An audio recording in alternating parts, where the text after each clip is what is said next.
All right, ladies and gentlemen, welcome back to the Chang podcast. This is episode 48 featuring Sarah, aka MewMelodys. Sarah, welcome to the stream. Thank you so much for being a part of this podcast. Thank you so much, Wilson, for having me. Hopefully, I didn't get too nervous and say some stuff that shouldn't be online, but hello. No worries. Appreciate you. Guys, welcome in. On the top right, you can see the panel. This is episode 48 already. On the bottom right, you can see both of our Instagram handles. Feel free to drop a follow if you haven't already. Please also note that there are two commands for this stream. The first one is !podcast. In short, I do these podcasts to get to know my friends on a more personal level, where they talk about their life experiences because everyone goes through different things in life at different stages and times. So the second command is !guest, which is a direct link to Sarah's Twitch channel. She is a fellow Twitch streamer, so make sure to drop her a follow. She recently just hit 700. Big congrats, by the way. Yes, so watch her. She's a variety streamer, super positive vibes. Let's get to it, guys. Alright, Sarah, let's start things off with a brief introduction about yourself and also include some of your hobbies and interests. Nice to meet you guys. I'm Sarah, and I love badminton, and I like singing and drawing and gaming. I'm a really new Twitch streamer who's only been, I think I've been streaming for about like almost close to 4 months now, and I really enjoy streaming as well. What else about me? So I'm Chinese, so I can speak Cantonese and Mandarin. I don't know what else to say, but that's me. How would you describe your own personality?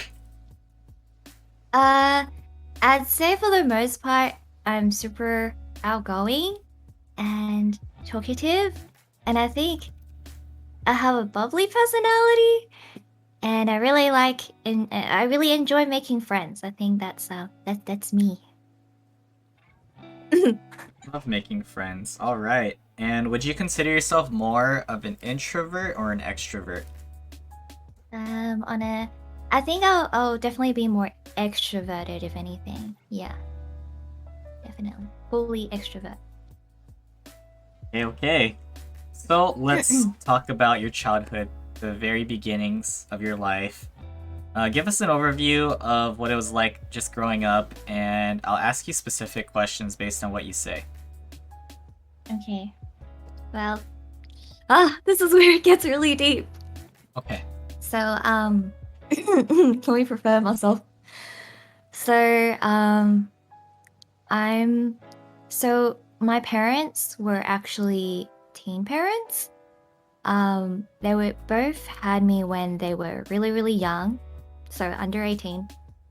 And they were both overseas students who met here in Australia. So I'm from Australia. I was born in Australia. I'm gonna cry already. No, don't make me cry, please. So yeah, so they were teen parents. And I wouldn't say like, it's probably really bad to say I was an accident, but it's more kind of like it was an unplanned pregnancy.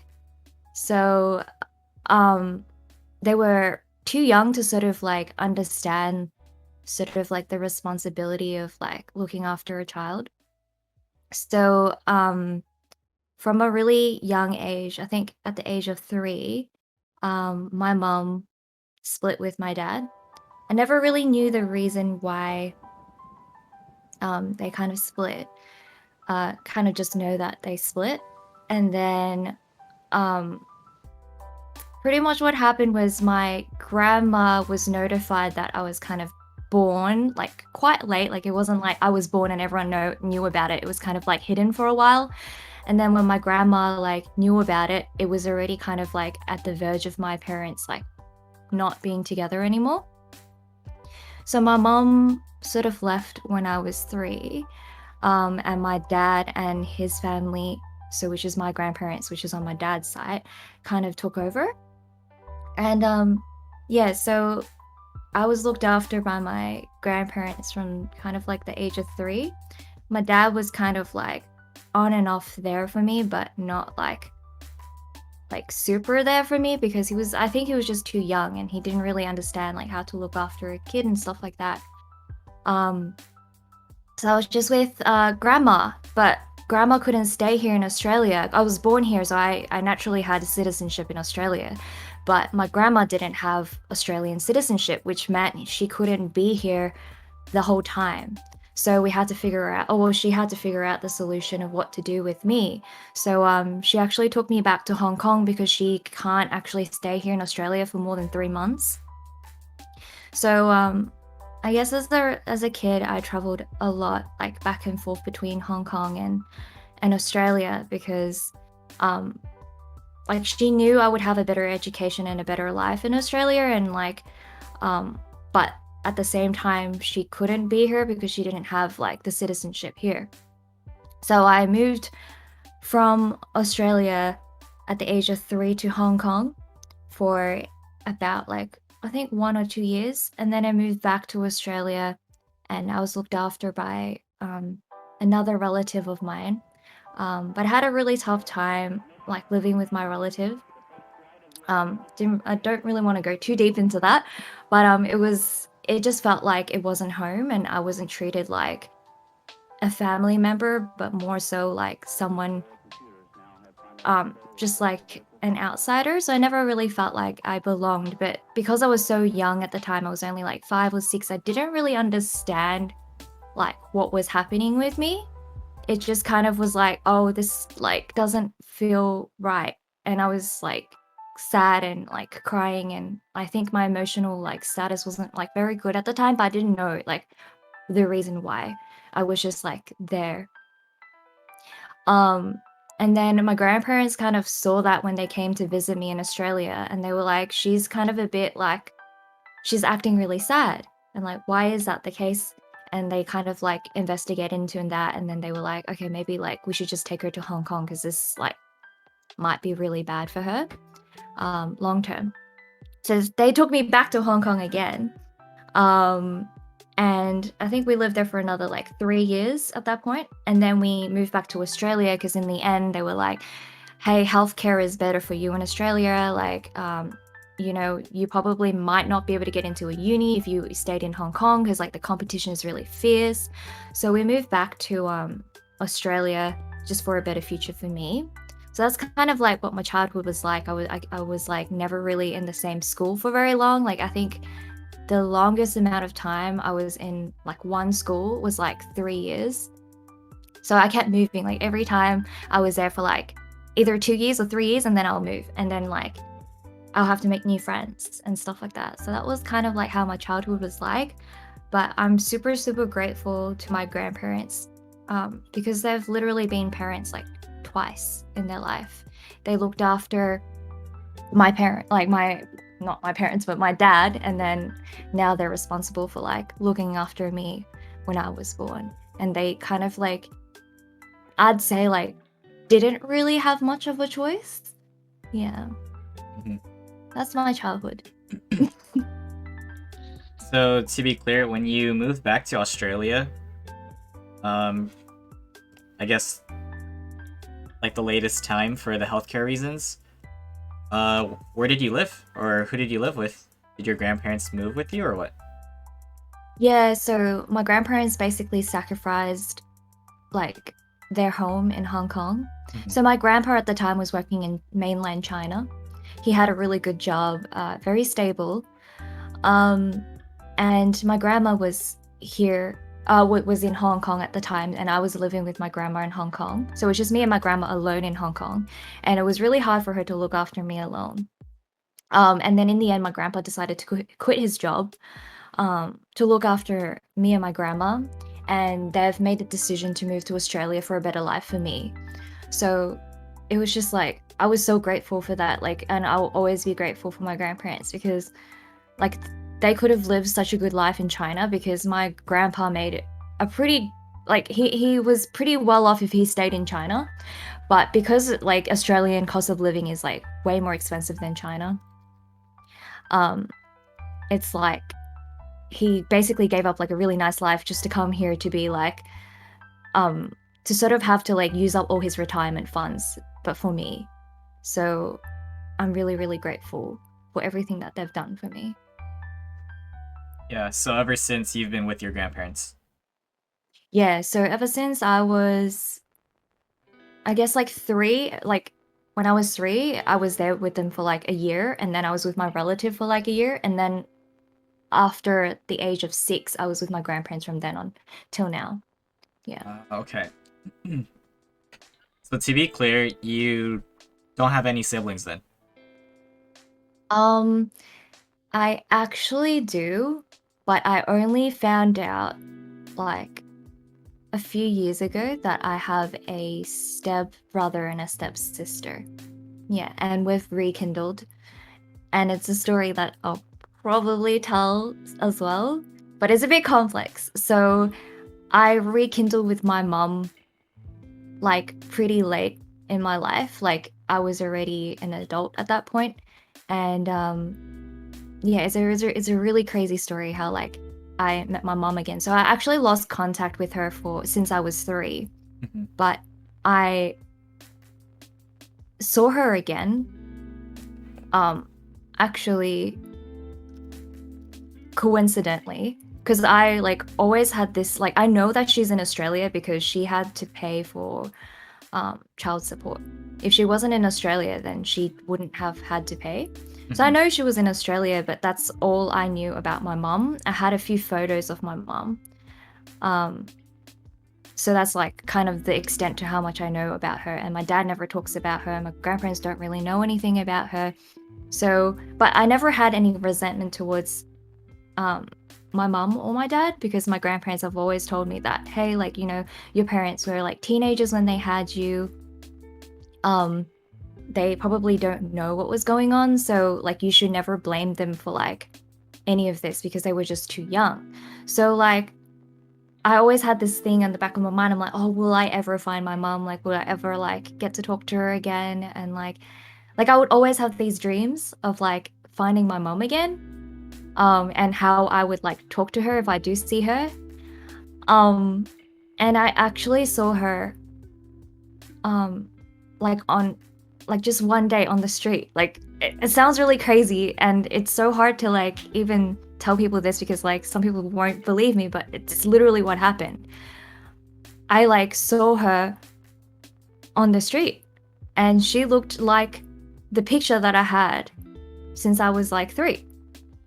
So when I saw her, I like didn't really know if it was her because I've never met her before, right? Mhm.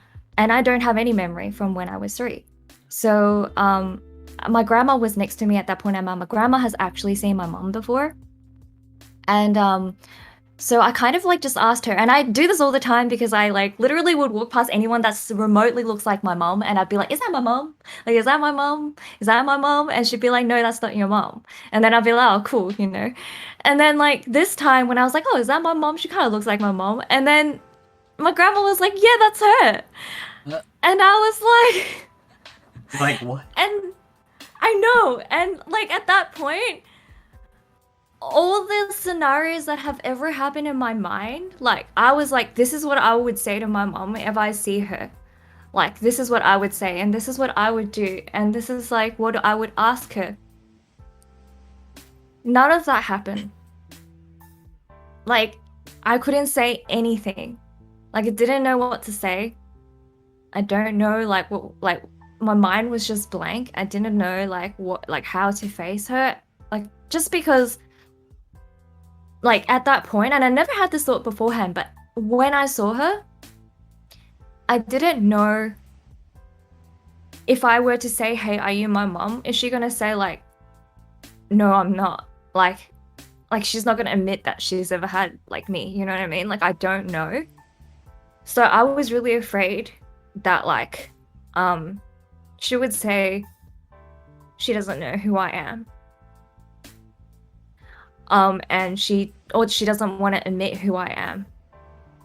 But so I didn't actually go up to her. It was actually my grandpa who went up to her and asked, "Hey, are you like my mom's name?" And my mom said, "Yeah, it is me." And my mom recognizes my grandparents, so she knew like it was them. And I was just standing there for like a whole hour with just my grandparents being like, talking to my mum and everything. And I couldn't say a single word. I didn't know what to do. I didn't know what to say. I was just like frozen. And my grandpa was the one who was like, hey, do you have a phone number? Like, that she could contact you for the future and stuff like that. And she was like, yeah, like, gave me the phone number and everything. She was really emotional too, of course. She was just, she was like tearing up. I was tearing up. I just didn't say a single word to her the first time we met. And from then on, it was like very, very strange because we had like this online relationship for a bit.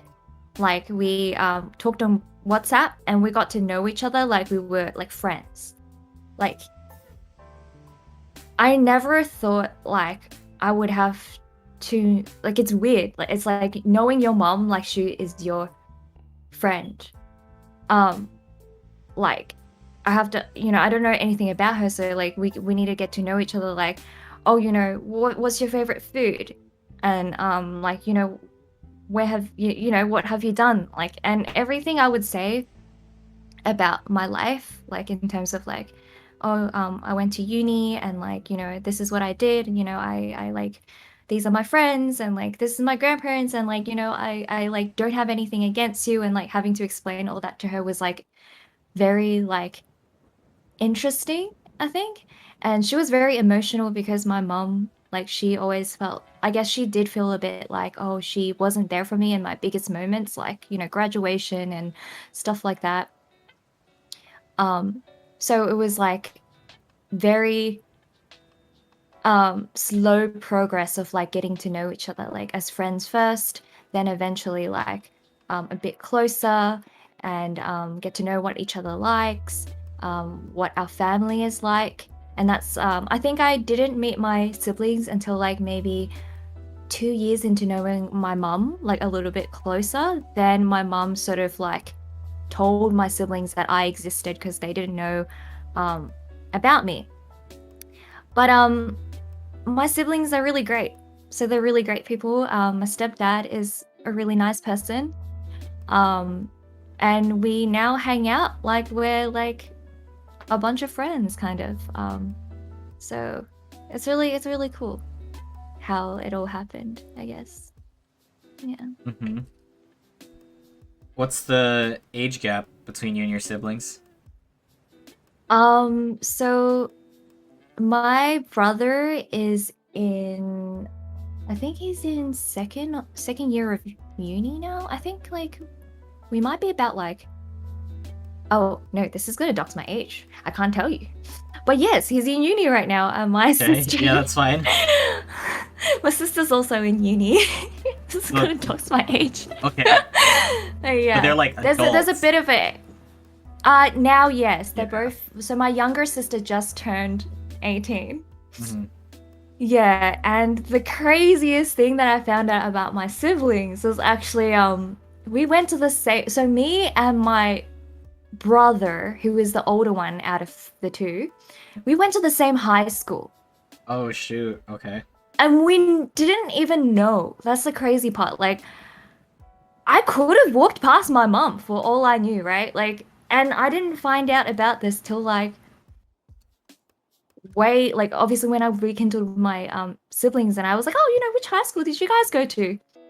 Mm-hmm. And it was like the same high school. And my sister was too young to be in that high school at that point because she was still in primary school. But me and my brother, I was in year 12 and he was in year 7. Yeah. Like, I mean, I don't know him because, like, we're too big of a gap at that point. But, like, oh, yeah, that's the age gap. 7 years. Oh, shit. Oh, no. That just stops my age. But It's yes. okay, it's okay. But yeah, so we Continue. were in the same school.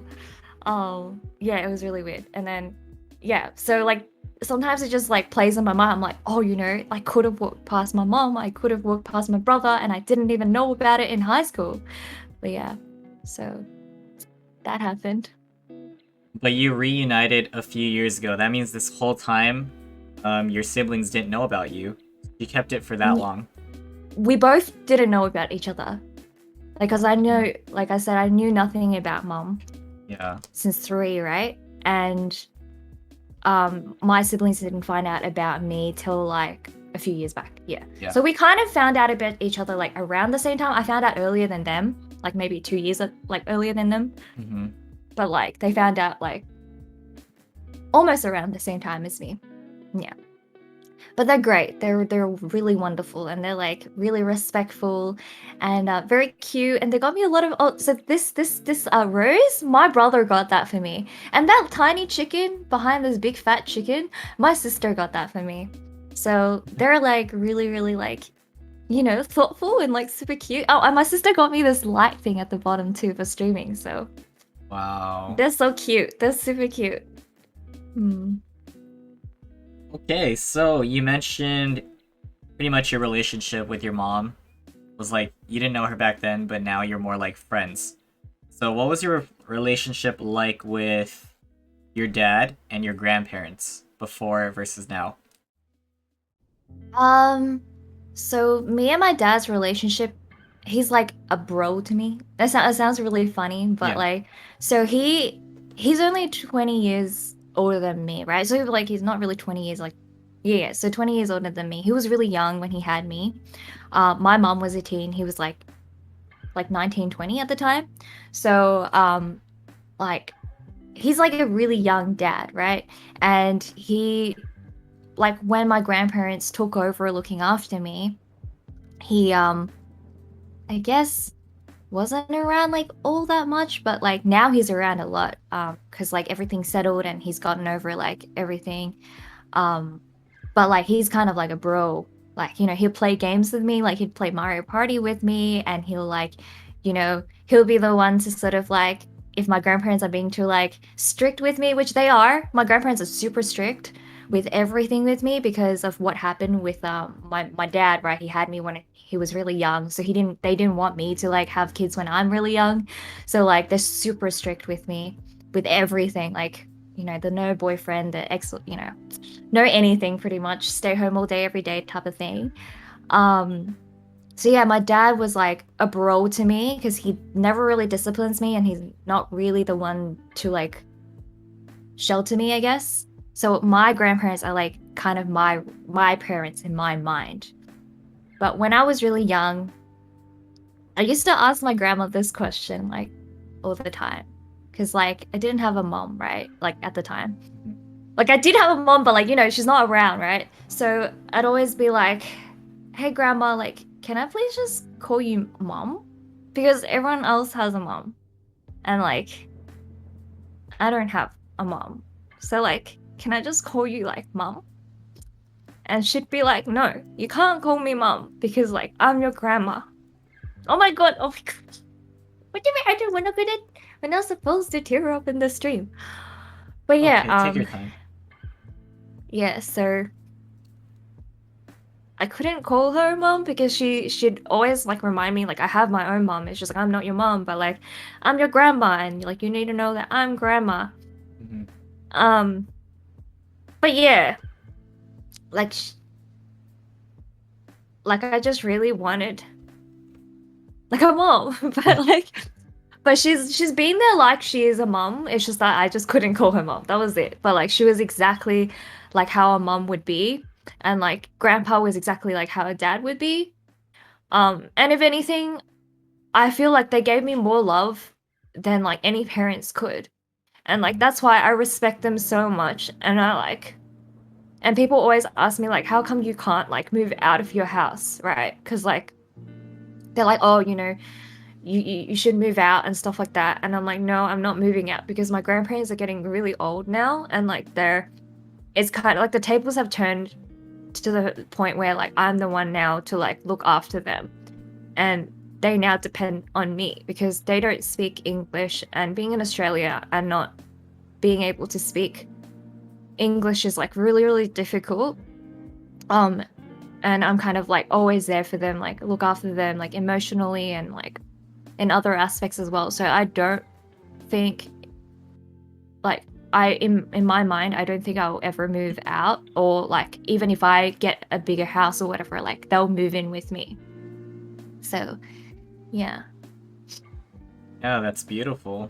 Honestly, you feel as though they sacrificed so much and you just want to give back. Yeah, that's exactly how I feel. Okay, so um let's talk specifically about, you mentioned how your dad's more lenient, grandparents are strict. I usually ask this, but how did they handle discipline if you were to act out? Um, oh, this is really, really tough. This has always been kind of like a problem. Because of like how like my parents were like when they were younger, like there's a lot of pressure on me to be like the perfect child. Like it's really weird to like explain, but like they don't want me to be like, having kids when I'm a teenager, and they'd like always be like, hey, do not do this, like do not get yourself into this trouble, like do not go out, do not like, study hard, get a good job, like you can't be like that because like we've already suffered, like, well, not suffered, they never use that word, but they're like, what it's like, because like, this is what happened, right? And so I personally, when I was younger, I always felt really bad. Like I felt bad that, and my grandparents never made me feel bad, but I just felt bad that I like I made them become like parents twice, and they couldn't like enjoy their rest of their like basically retirement life, living just like, chill and free and like do whatever they like and go traveling and all that. They didn't go traveling because of me. Like they had to move to Australia and look after me and like, make lunch for me when I go to high school and like, all that. Um and so in return, I feel like I had to be like the best kid I could like possibly be. So like I would study really hard, and I would like, if they say like not to go out, I would like never go out, and like I would just like behave. Like that was my way to like repay them. But it also meant like I didn't really like experience what everyone else has like experienced. Like, like never really like got real drunk and like real like, never like taken any drugs or anything, and like, all that, like the crazy fun stuff. Like I've never like done any of that. Like I've just been this like protected child in like a greenhouse. Like that's me, this protected flower. So, but I really appreciate that, like, they've built me to a person that I feel like I'm proud of. But at the same time, I'm like, oh, I wish I YOLO'd a bit in my life, you know? So yeah. Right. So this is more about your living situations. Since you moved back and forth from Australia and Hong Kong, how would you describe like the culture, the lifestyle, like the diversity, the town itself, the people? Um, I think it's like very, very, very different because Hong Kong has a completely different culture compared to Australia. I was really young at the time, but I could already like feel it. So when I was in Australia and I moved to Hong Kong, it was really, really, really difficult for me because I didn't know Chinese. Like I knew how to speak it, barely, but like I don't know how to read and write. And that was really, really hard because I was in grade 2 at that point. And like they don't have like what we would have here in Australia, where like, you go into like this tutor thing where you like learn from like a baby, like a beginning kind of thing, like, or like help for like people who are doing this as a second language. There was none of that. Like it was just like you go in, you straight up, day one, I do a test. Like that's literally what happened. I went in day one in the classroom, I did a test, I got 0 because I had no idea what I was doing. Like I didn't understand any of the Chinese characters. Um, but I had a really great teacher, so that was really good. She knew like, about my situation. I was from Australia. I didn't really know any Chinese. My grandparents were like really, really helpful. Like you don't understand. Like there was so much homework for a grade 2 kid that like I had to I had to do homework till it was like 12 o'clock at night, like or 1 a.m. in the middle of the night. and I would have like English homework, like trying, like back then they already had science in grade two, and there was like all these homework, and I had to write a diary a day, like a diary entry a day in Chinese, and like I didn't know any Chinese characters. I was like, what? So my grandma actually wrote my diary every day for like a whole like half a year because I didn't know how to. So she had to teach me like word by word. And she wrote with her like left hand instead of her right hand, so it looks like a kid wrote it, but like, you know, my grandma wrote all my diaries for like half a year. And but my grandma was so patient. Like every day she'd sit down with me and she'd teach me how to do Chinese. And then like we would like recite the times tables together. So yeah, it was really, really tough, like trying to just get to like an average score in like Hong Kong because it's just so tough and like they don't go easy on kids. Um, and then I studied that till grade four, and at that point, when I was in grade four, I was like pretty proficient already.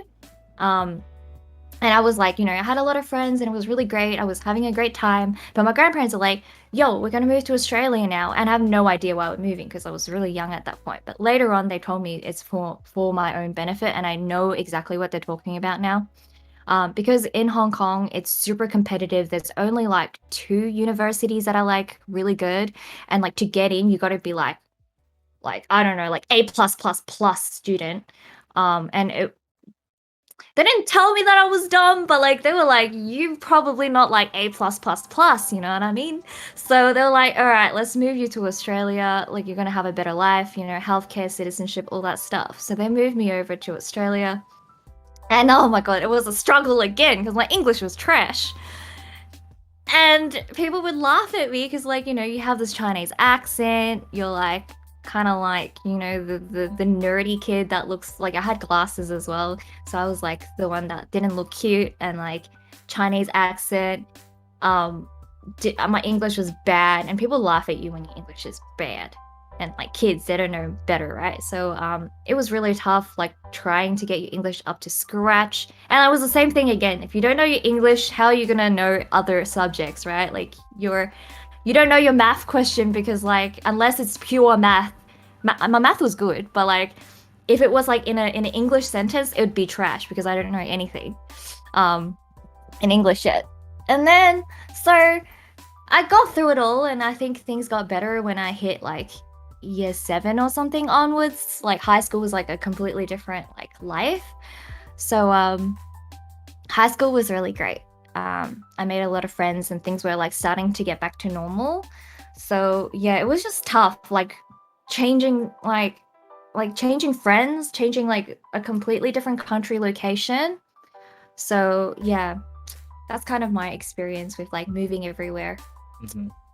Yeah. Okay, so transitioning to more topics relative to school, you mentioned that you really, really had to excel in academics and focus. So if you weren't that A plus plus plus student, how did you do over time, like just overall? So whenever I transitioned, I was just like really average. But then like after I settle in, I'd be like the nerd, like I guess I'll be like kind of like not like the best person in the class, but I'll be like top five usually, or like somewhere like top, like just like near the top. Like I'm the nerd that sits at the front and like you know copy all the notes, and I'm like the goody good teachers that everyone probably hates because I'm just like the teacher would come in and be like, hi Mrs. Anderson, like I'd be like that kid that's like a full fucking suck up to the teacher. Like that was me. um I was just a massive nerd. I like got into the uni that I really wanted to get in because my grandma did go to uni, but my grandma didn't go to the uni that she wanted because of the Cultural Revolution.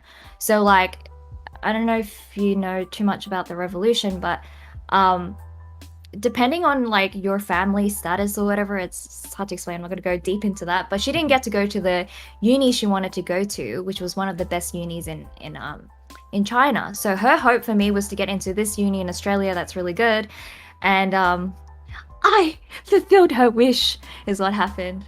So yeah, I had like I just had a really nerdy school experience. I was that kid that was really boring, you know, did all my homework, super nerd. I had to go to tutoring. Oh, this is so annoying, but like I went to school 5 days a week, and then on Saturday I had to go tutoring. Like I had no life back in the day. So 5 days a week I would go to school. On Saturday morning I'd go to Chinese school to learn my Chinese and not forget my Chinese.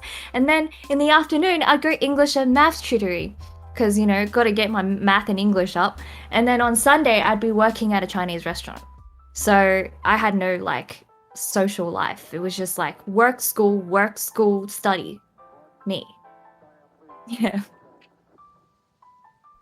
So aside from academics, were you at least involved with like clubs and activities? You mentioned that you like badminton, so I feel like that might be something you've done in the past. So in school, I didn't really do much sports because all my focus was just solely like study. Like every day was study, study, study. And like I said, my weekend was full of either tutoring or working. So I had no time for like, sports and stuff like that. But I did go swimming a lot when I was a kid. My grandpa just full pushed me into the pool and like he would make me like swim laps and stuff. So I did do that for a bit until I started dyeing my hair when I was a bit older and then I kind of stopped swimming a lot. But recently, so actually, right, like when COVID kind of hit, and then in between we had a gap where we could go out, I started badminton because I'm like, bruh, girl is like getting real unhealthy, and like needs some exercise in her life. Otherwise, like she gonna be all frail and stuff. So, I got into badminton, and now I'm like in love with it, Mhm. but I can't go because COVID again. But yeah, I bought like badminton shoes and everything and like a racket and all that, like just to be hopefully good at it one day. Yeah. So while we're still on the topic of badminton, why that sport specifically, and how good would you say you are or experienced? How good, huh?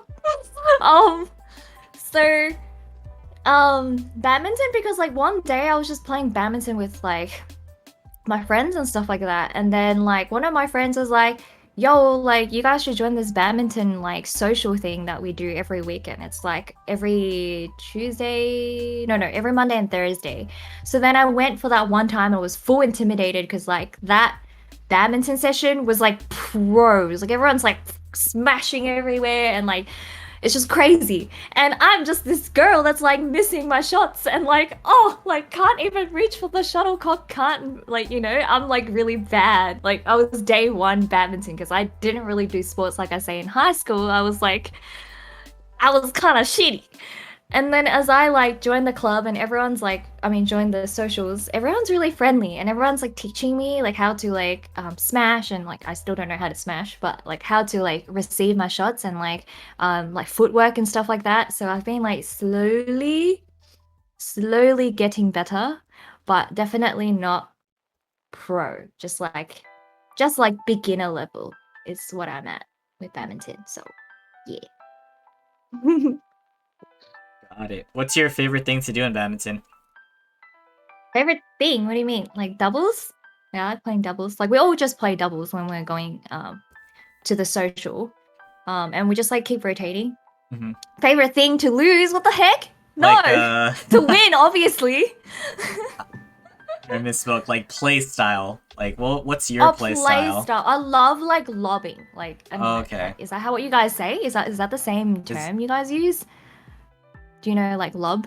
Like you like you hit it to like this is the net and this huh? is the ball and then it goes like kind of like really close to the net so they have to run for it at the front to get the Oh, ball. like the drops? So Yeah, that's yeah, yeah. lobbing. Yeah, like the yeah. Hmm.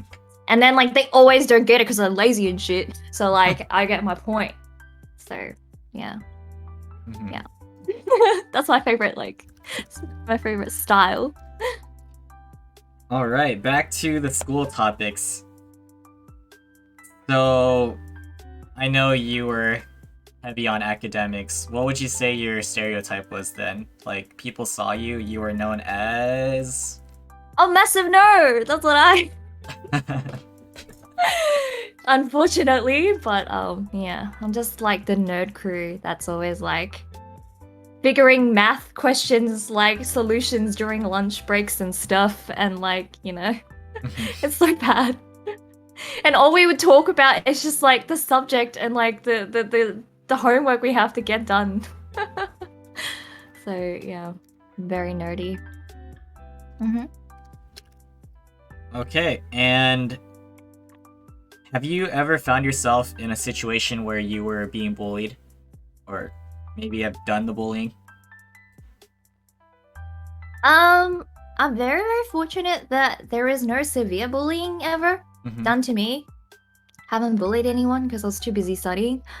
But I have been like laughed at. Like it's kind of bullying, but like not really. Like it didn't really get to me. So I think it is still kind of bullying, but it didn't really get to me because I'm like, yeah, cool. Like didn't really get to me. It's just like when I first came to Australia, when I was in grade 4, like I said, I just moved, and with my Chinese accent, everyone's like, like, you know, you stupid. Like, you know, they'll say things behind my back. I understand. And they think I don't. Because, you know, they'll be like, that's Chinese girl, she's so stupid, or like whatever, right? Like I understand exactly what you're saying, but I just can't rebut because my English is not there yet. So there was a lot of that, and a lot of like, you know, just not including you because you're Chinese, and not including you because your English is not up to scratch. But that eventually like became better because I found my own friends, and like my friends would like stand up for me and stuff. So they're too scared to like come at me again. So yeah. Got it. And other than that, have you found yourself in any physical altercations or fights? No. That's good. Have you ever sustained a severe injury? Severe injury. Not really. I've had a surgery before done because I had like, what's it called? What is it in English? It's like here. And I had to get Appendix? sliced. Appendix, yeah. I had to get my appendix removed. So that was the only thing that I've ever like been through. Like, kind of not really like getting bashed or anything, but like, you know, had to have a surgery. And it was kind of a really bad experience because it was really, really painful. And when I like recovered from it, I went to school, and this was still in Hong Kong, right? So I went to school and I had no clue what the homework was that week, and my teacher full told me to go in front of the classroom because she's like, oh, who hasn't done their homework? And I did it because I was, you know, at a surgery, and I was like in the hospital and everything. So I like had to go to the front of the classroom, and she shamed me in front of like 30 kids. Like, this girl didn't do her homework. You don't want to be like that girl. And I was just like fucking like tearing up and crying in front of the whole classroom because I felt like so like blamed for something I had no control over. And then I think she found out like way later that I was like in a surgery or whatever, but like it was too late. I was already shamed. So yeah. But yeah, nothing crazy though. Yeah. So going into university, how did you decide specifically which one you wanted to go to, and what did you get into, like, subject or career path? So I already knew what uni I wanted to go to since I was in high school because I had a really clear goal of where I wanted to be, but I had no idea what I wanted to do. Like I didn't have an idea of what job I wanted. I don't know like what I kind of liked, and there was really no help because my grandparents don't know English and they don't really know either. My friends were kind of just chilling, and no one's really like I guess like some of my friends knew they wanted to be a doctor and stuff, and I knew I kind of didn't want to be a doctor, but I don't know like what else I wanted to do. I kind of just chose a really generic. So I chose to do commerce. Is that what you guys call it too in the States or in Like Canada? form of Commerce? business commerce? E-commerce? Yeah, like yeah, commerce, like like business. So I studied marketing and management because I was like, oh, business, like anything is a business. That's what I was thinking. I was like, like a tech company is a business. Like, um, it's like very broad. So like you can kind of branch out to like other stuff. Like if I were to choose science, right, per se, Mhm. it's pretty like specific. Like you probably have to be in the science field or like a pharmaceutical, like that type of stuff. Whereas like a business, so it could be any business. It could be a pharmaceutical business for all you want, right? So I was like, okay, let me do business. So that's like kind of like how I chose my subject. Um, Unfortunately, I did get into the course that I wanted to. So I just did my like standard 3 years, graduated from uni. And I was working like a lot of part-time jobs then, and now I'm in like the banking industry, which I never thought I would get into, but it just somehow like all happened. So yeah. Okay. I'm a drink this. Yeah, of course. So we're gonna transition to talk about your work experience. You mentioned before that you worked at a Chinese restaurant. Let's start from the very first job that you got, and then briefly talk about it. And if there's more, you could talk about those. Um, had a lot of jobs in my life. Um, I started working when I was 14. Because my grandpa is like the type of guy that's like, you need to get yourself out there and like have some experience. Otherwise, you're gonna be like a person that's hella dumb. And I was like, okay, like I'll do that. So I asked my friend in high school who like her dad was the owner of the Chinese restaurant. And then so I went in and I was like, what's up? And then it was like a yum cha restaurant. So I was like the girl that pushes the yum cha trolley around. And like you had to learn a lot. Um yeah. Wait, stop this bank, what? Sorry, I got distracted.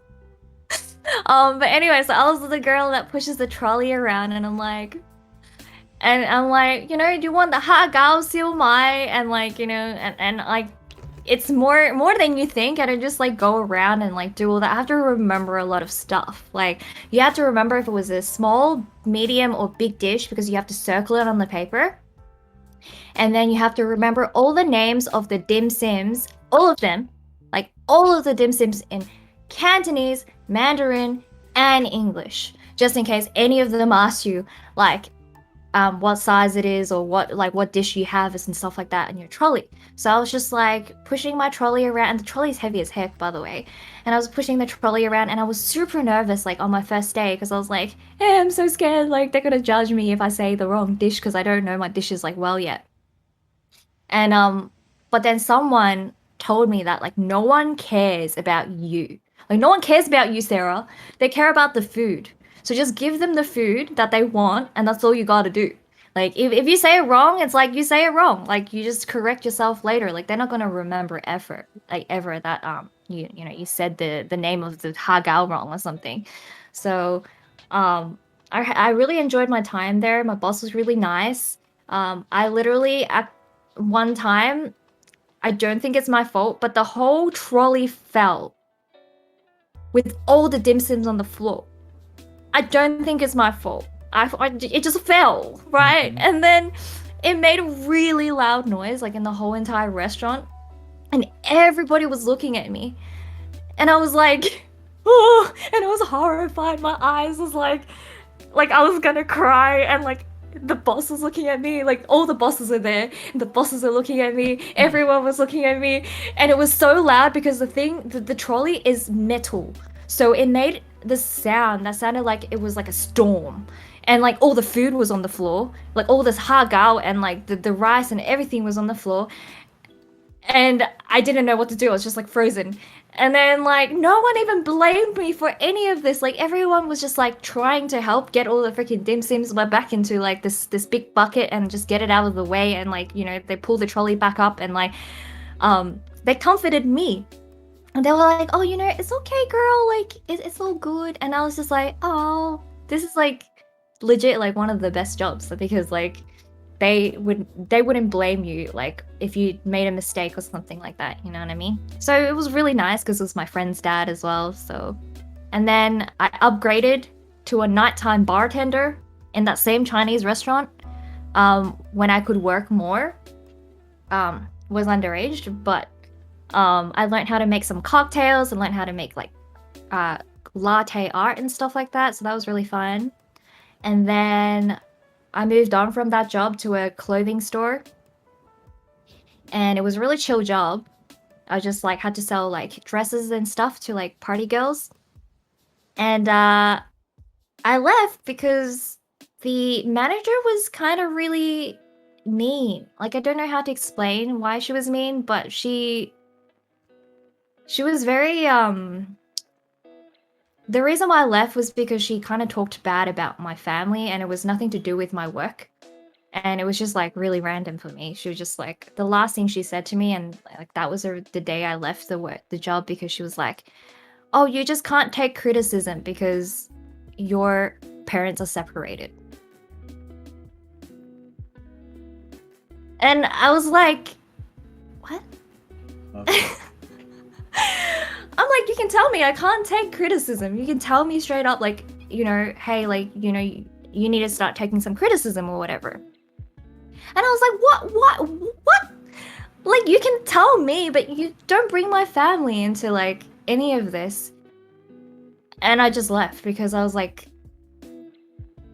it's just a bit ridiculous. Like, you could just tell me anything if I do something wrong or whatever. But like her criticism to me was like, I went to the toilet too many times, but like I didn't. Like it was an 8-hour shift. I went to the toilet once, and it was when she came though. So I was the only person working there. So someone has to look after the store at all time. And I only leave to go to the toilet when she comes, just in case someone robs the store. And she doesn't like want to like listen to my explanation or anything, so then like she's just going on about like my family and stuff. So I was just like, you know what, sorry mate, I ain't here to listen to y'all. So I kind of just like left that job. And then I started my first job as a retail banker, opening accounts for people, and you know, selling you credit cards and then insurance and all that at the bank. It was a really fun job. I really liked it. Met a lot of crazy people, but also had a lot of fun because it was kind of the job that started me into the banking industry. And then that flowed into another banking job, and then another banking job, and then now I'm an analyst at a bank now. It's kind of like the short form of what happened. Yeah. I see. And you're working from home or what? As an analyst? Yeah, so I would be working at the office if it wasn't because of COVID. But ever since COVID hit, especially in Melbourne, we had a really, really long lockdown. We have probably the longest lockdown there is in the world, I think. I'm pretty sure. I think we are. We are the longest lockdown ever. We had a 2-year-ish lockdown. Everyone was just working from home. So yeah, I was one of those really fortunate people who were able to work from home. And yeah, I'm still working from home now because things are really bad in Melbourne all of a sudden. I don't know when I'll go back, but I'm enjoying it. Working from home is nice. Yeah, so maybe like 3 hours of travel time a day. So yeah. So, you've had a lot of experiences with customer service, food industry, retail jobs, banking upfront. Tell us some stories, some wild stories. If you mentioned God. crazy people. It's so wild. Like, okay, so this is crazy. Like, there's so many things that happen. I think like people just really care about money. And like working at the bank just makes you see like that side of people like crazy, because people care about the money so much. Like they'll do anything for money. And like, so we have this not program, but like we have this like system here. It's kind of like welfare. Maybe in America you guys call it, but here we call it Centrelink. And so the government gives people funding for like if they don't have a job, or like, if they're retirement fund, like retire pensioners and stuff like that. So some people who are eligible can get paid from the government for just, certain reasons. And we would always have these people that would come to the bank and they'll be like, "Where is my funds?" And would be like, I don't know. You kind of have to contact the government for this. Like, we don't know. But this happens all the time with like any sort of payments that they don't receive. They just come to the bank and they complain about it. They'll be like, "Where the heck is my money?" And I'm like, "I don't know." Like, the person who's sending it should know where the money is. Like, you need to contact the person sending it. We're the receiving end, so we'll only know when we receive it. It's like, like the postman. We would only like be able to know when we receive the package, and then we'll tell you where it is, But yeah, so that happens all the time. And the craziest one I've had is like there was fraud on a guy's card, and we were going through all his transactions, and there was like a full page of like, inappropriate stuff. So like when you go through people's transactions, this is really private, but like when you go through people's transactions, you kind of know what type of person they are. Because like if you think about it, on your bank statement, it tells you where you go eat, tells you where you go gym, kind of tells you about everything about you. So we kind of know a bit about you when you come to the bank. So this guy had a whole page of these transactions of like online watching like PORN. And he purchased some stuff on the website. And it was like, he was just like, "Oh, like, Howard," yeah, kind of stuff like that. And he was like trying to dispute some stuff, like, because when there's fraud, like you kind of just have to like click on the transaction, so you gotta dispute for them. So I was like, "Oh, which one do you want to dispute out of like the 10 PORN stuff that you purchased and, the other questionable stuff?" And he was like, "Oh, like this one I paid for, but this one I didn't pay for." And like they started charging me like 20 transactions after I paid for like one. And he was so specific about like what he purchased. He was like, "I was talking to this cam girl." Like, I was just like, I don't want to know. Like, I don't want to know what you did online. I don't want to know what you watched. Just tell me which one you want to dispute, and we get this over with. And like, that's it. Can we just end it there? So, so that happened, and yeah, this is a lot of crazy stuff. Like people would like throw, when they're really angry, they threw coins at one of my coworkers, like literal like coins. Like he was just throwing it at her. We've had like just a lot of like angry patients that would just blame you for random. Like there was a day where I was working and it was like my birthday, and I was really happy because happy Sarah, like on her birthday, like thinking that after work she's gonna have all this good food. I was in a really good mood that day, and then this Asian lady comes in. And of course, Sarah has to serve this Asian lady because she's the only one that speaks Chinese in this freaking whole entire this branch, right? So they were like, "Sarah, you go and serve that Chinese lady." I'm like, "Okay, no worries. Let me go serve you." So I served the Chinese lady, and I was like, trying to get, when people speak Chinese, I don't know if you guys have this, but like, when you speak the same language, you kind of just like automatically get real close and stuff, and you're like, yeah, my hometown is near your hometown, like blah blah blah. So I was like trying to like get on her good side, right? And then so she's like, oh cool and stuff, and she just wanted to print a bank statement. It wasn't even hard. So I was like, okay, cool. Like taught her how to get on, and she logged in and she was about to print it, and she's like, "Oh, can you go away?" And I was like, "Okay, I'll go away. Like if you want your space, like totally understandable. I'll go away. I'll serve the next person if you need me. Just like let me know." So I left, and then I was serving someone else after her, and she just like came to my desk. And she just like looked at me like straight up, like just like her eyes like full wide, and she's just like staring at me while I'm talking to this other guy, trying to help this other guy. And I was like, "Ma'am, can you wait a little bit because I'm trying to serve this guy first." And then she just like did not move, did not budge. She's just still looking at me. And I was like, okay. So like me and this other guy uncomfortably finished everything that we could finish, and she was just still standing there. And I'm like, okay, I gotta serve this lady now. And then she just like starts yelling at me on the top of her lungs in like Chinese, so no one else could understand. And she was just like like bashing me, like you're like the most idiot person I've ever met in my life. You Chinese stupid girl. Like she's just like going at me like if I was a fucking punching bag, that was me. And then I was just like, what the heck? Like it was just out of nowhere, and she just like called me stupid. She called me like just any sort of like down bad words. Like it was just like, yeah, like she was ready to riot with me. That's right. And she was just like she was about to like punch me, I felt like, because she was just so angry and she was just so frustrated. I had no idea why she was so angry, right? But the reason why she was so angry, apparently afterwards I found out, was because she couldn't print her statement because there was no paper in the printing machine. And I'm like, that's so easy to fix. Like, I can just fucking put it in for you. Like, don't have to yell at me like that, like crazy out of nowhere. And then, because she kept going at me and she looked like she was gonna punch me, my manager had to actually like escort her out, like out of the branch. And I was just like crying like all over the place at that point because no one could understand what she was saying to me. And I had to translate to my manager. She said that I was an idiot and she said that I was a fucking Asian trash bag. And like I had to like translate all her evil words back to my manager. And that like got to me even more because I was just like, I had to repeat her words. So that happened. But yeah.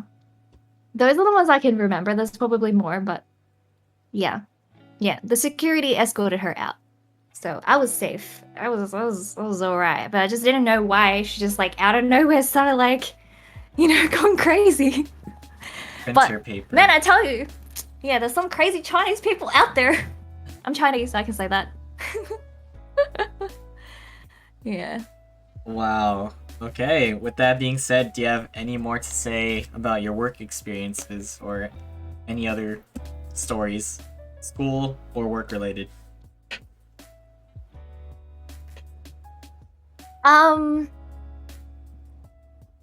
There was like, there's probably none. That one was like not very thingo, but I've like noticed from work that Chinese people are very entitled. Like, I realized that like and also they're really like, I don't know how to explain it. Like if they find one person, they love sticking to that one person like forever. So I'm like always their like go-to girl whenever they come because I'm like the only one that speaks Chinese, right? So it's great in a sense because I'm like they're always come to me. So like I would get like all the Chinese customers business, but then at the same time I have to deal with like all this craziness as well from it because they're super entitled. They expect you to serve them first. They expect you to like when they come immediately they're like priority because like I'm VIP all of a sudden. Like I don't know why, but like it does happen. But yeah, like aside from that, I think most of my work experiences have been like pretty good. Mhm. Some crazy stuff. So that's why I don't really work in customer service anymore because I kind of just know I'm the type of person that's like a little bit sensitive and I don't really like getting yelled at and stuff. So I prefer to be like back end. So that's why in my job now, I'm sort of like back end banking. Like I'm not really like front end anymore. I prefer like just doing my own thing, not having to like cater to someone else kind of thing. Yeah. Or like having to take shit from people and not allowed to like say anything back. Like I've had people who literally come in and they're like, can I speak to your manager? Like you're not smart enough for what I'm about to like ask you. Like before even like asking me anything, like they literally would come up to my face and they'll be like, I need to speak to your manager because I don't want to speak to someone who's not intelligent. And like I get that all the time because I look really young. But I realized if I wear my heels, they respect me more. It's like really random, but yeah, because I look really young, people always disrespect me and they think that I don't know anything. So they don't want to come to me and they want to just talk to the manager. So yeah, a lot of Karens, yeah. Heels do the trick, guys. Heard it here first. All right. So before we move on to the next topics, do you need a break or are you good? I'm good for now, but I'll let you know if I need to Okay. take a break. Let me double check to see if it's just me or if it's camera's kind of blurry. Yeah, I don't know why. It could be me, my net. It's Do you want me to okay. restart? Let's restart. Okay, sure. Yeah. Quick restart.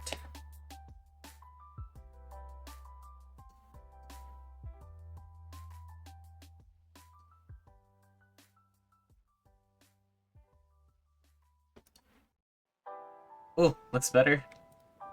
Am I there? Is that working? Yeah, can you hear me? Oh, okay, cool. It's better now. I don't know what happened. Does Yeah. Discord things? You're good, you're Yeah, good. does Discord do this all the time? I think from time to time. Okay. Oh, it's good now, I think. You could hear me, right? Yeah, I can hear you. Nice. Alright, let's talk about your party phase.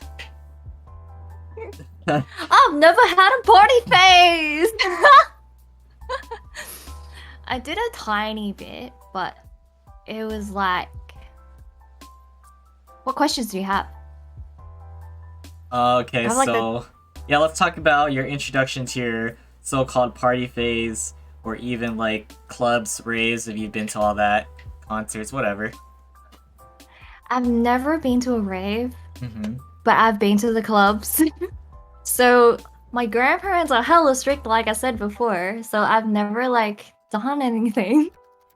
But when I broke up with my first boyfriend, was it like whenever I broke up, okay, I was like allowed to have like my wild moments because my grandparents are kind of like, don't mess with the girl, like she's kind of sad right now and we can't heal her. So like they're my grandparents felt really bad because actually my first boyfriend they really didn't like, and they were really strict with everything I did. But then after I broke up with that boyfriend, they were like, oh, you know, you can kind of do more things. So like I went to the club, I think a few times. Like I probably went to the club like a handful of times. Like you can count with 10 fingers. That's how little I've been. I think some other people can say otherwise, like they go every week and stuff. I'm definitely not like that. Mm-hmm. So when I was heartbroken, I went to the club with two of my really close work friends at the time. So one of them is Ree and the other one's Helen. And they both are streamers too. You guys in the chat might know them. But yeah, so Helen's wild. That girl is very wild. She's like, you know, the girl that would be like hyping me up. She'd be like, go get them boys, you know, go do your thing, go kiss that boy. And I'd be like, no, like I don't even know them. And I'm like that little girl that's like, nah, man, I can't. And I'm really lightweight as well. So like they're full like protective of me. Like they're kind of like my moms when I go to like the club. And so there was this one time I went, and that was like probably the first time I went to that specific club, and I like was very like a club noob. Mm-hmm. Is that a thing? A noob to clubbing? I don't know. So I had no idea what I was doing. I just went in with my two girls, and they have some friends that were there as well. And then they bought me some drinks. Like everyone's like, you know, first round, like Helen was shouting. Second round, like Ree was shouting. Like it was just everyone was shouting each other drinks. But like my drink limit is probably like 3 to 4 shots, right? So I was like at that third one, I was like dizzy and like I was kind of like a bit tipsy already. And then there was this fool laughing at me because I was walking all weird. And then a boy comes along, and then he was just like, hey, can I buy you a drink? Like, blah, blah, blah, trying to, like, chat me up and stuff. And I was like, I'm sorry, but, like, I already drank too much. I don't think I can drink, like, another 1 or 2, because I might just, you know, die or vomit or something, you know? And then he kind of felt like I was, like, rejecting him. but I wasn't. It was just like, I can't drink anymore. And then he kind of just like walked away a little bit. And then Helen was like, no, no, like, don't go, like, blah, blah, blah. Like, give her your number. And then I was like, no, no, I don't want this guy's number. Like, what the heck is going on? He was like, at the time, he was cute. And so Helen was like, yeah, you should like get her drink. Like, who cares? Like, just drink it. And then like, you know, if you vomit later, just whatever, right? So just go in. And then she literally pushed me into like his freaking hands, and I was just like, oh god. And then he was just like, you know, giving me a drink and everything, and I was like, oh haha, like, you know, da da da. And then Helen was like, kiss him, and I was like, what? Why? I don't want to kiss this guy. I don't even know him. And then she's just like, who cares? Just kiss him. And I was like, no. And then, so the whole time was just us arguing over, like, if I should kiss him or not. And then the guy just was, like, really awkward, right? Because I just took the drink, and he was just standing there waiting, like, to see if I would kiss him, and I, like, didn't end up kissing him, by the way. And then he left. And then Helen was like, no, you gotta show me that you are wild tonight. And she, like, literally went over back and, like, found that guy somehow out of like this massive club with like heaps of people. She somehow found him again. Her and Ree found him for me. And she's like, here, go kiss him. And I was like, so we looked at each other, and I was like, and like our face was like this close. And then I was just like, I was just so nervous. And I was like, no, I can't kiss you. And then I just ran away. It was so weird. Like, he was just probably think I was like the weirdest person like ever. Like, I was, yeah. So that was my clubbing experience. I never kissed the guy. Like, I couldn't do it. Like, I don't know who he is. He was cute, but like that was it. Like, I ain't about to kiss nobody. But yeah, so that was like my one like experience, I guess, and that's it. I don't have anything else. Yes. That was traumatized. Really entertaining to hear. Yeah. Yeah. Okay. So okay, that was the club. Got it. But other than that, just partying, like anything from that, or just home parties? No, man, I have no. None of that.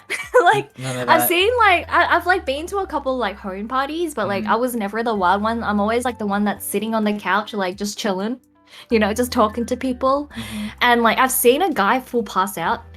Like the wildest thing I've seen is like literally only a guy just full passed out with like white foam in his mouth, and then he had to get like ambulanced out of the house.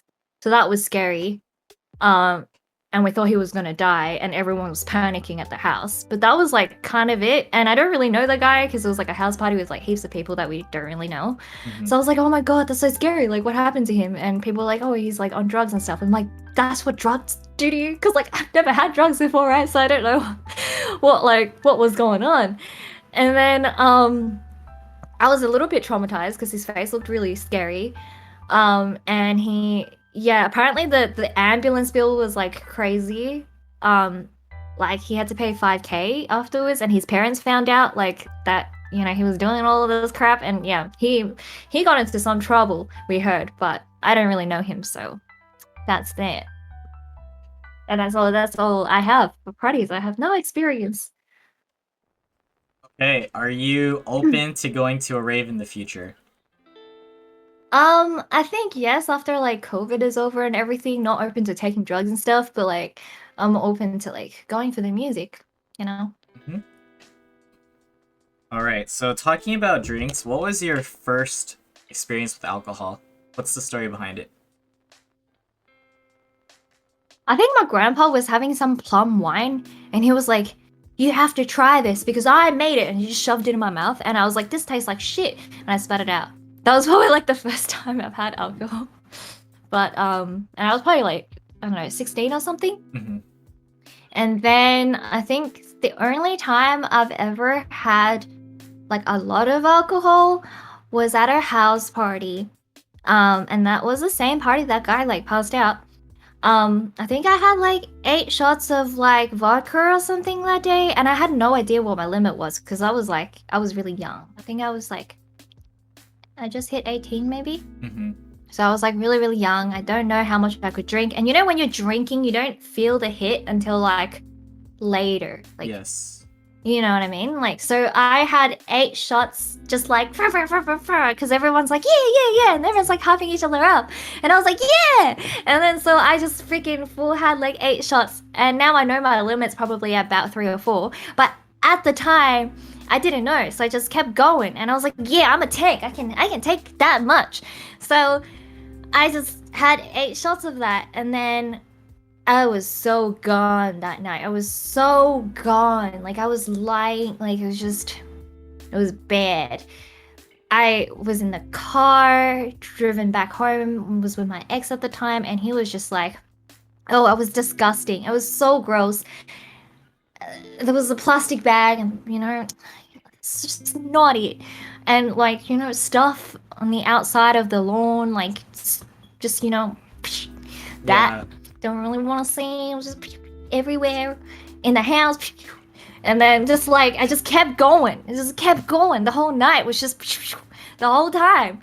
And yes, I did kind of puke on him. I don't know why he was still with me after that, but like it was very gross. And then I had to like, have a shower and stuff, and it was disgusting. And ever since that happened, never again have I had that much alcohol in my life.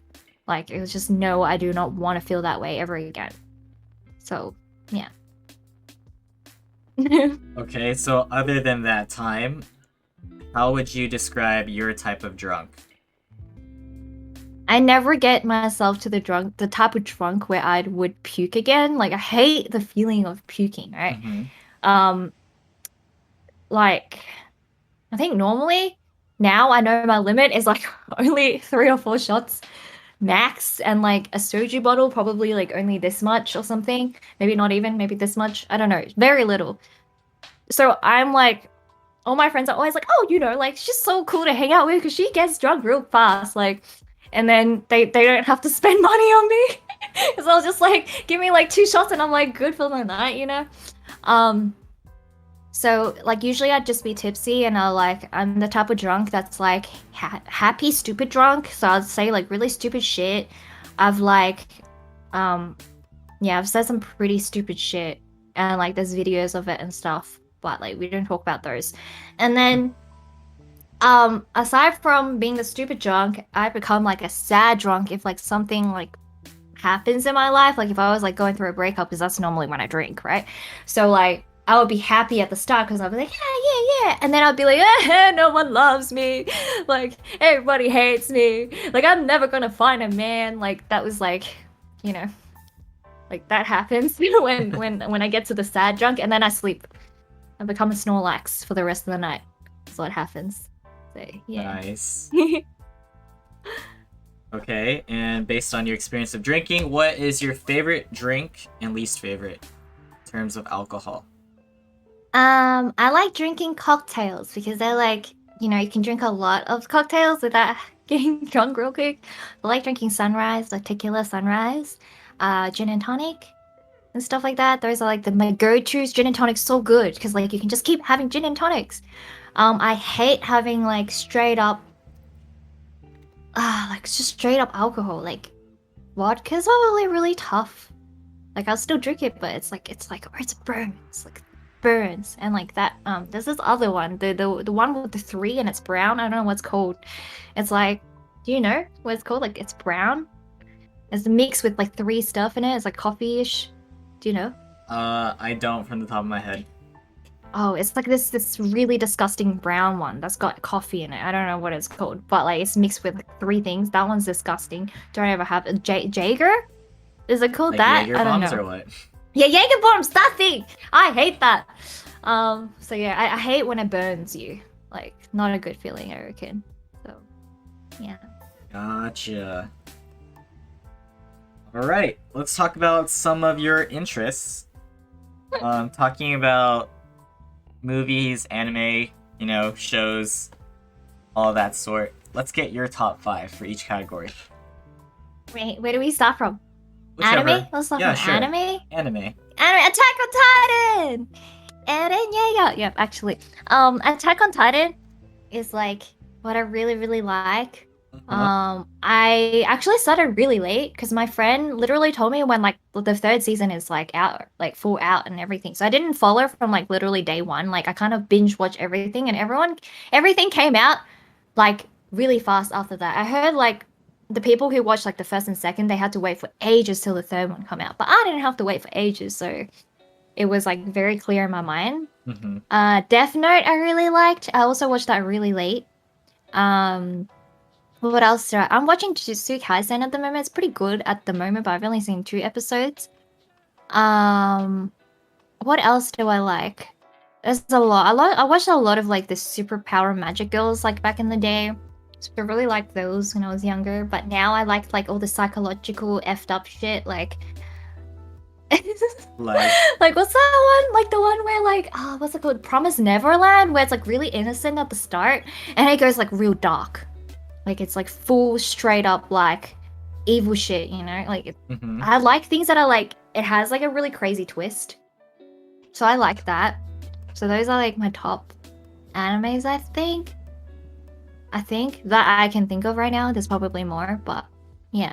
I don't watch a lot of movies per se, but like the most recent movie that I've watched is called like I think it's called Love Heart. That was like quite good. Like I really like the OG like old school um like love movies. What do you call them? Like the like you know like the Mean Girls like type of movie, like the high school setting. Like I really like those. Um, I like there's the fucked up movie, that one. There's a movie called what's it called? It's the one with the scissors. Us. The movie called Us. It was really good. Oh, okay. Yeah, so I like the psychological crazy shit.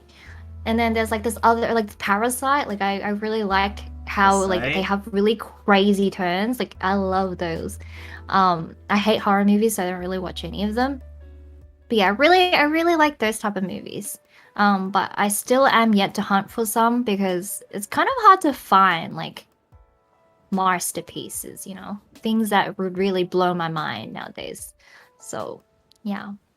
hmm Wait, what else are we? Shows. Music? Did you say shows? Yeah. Oh, shows.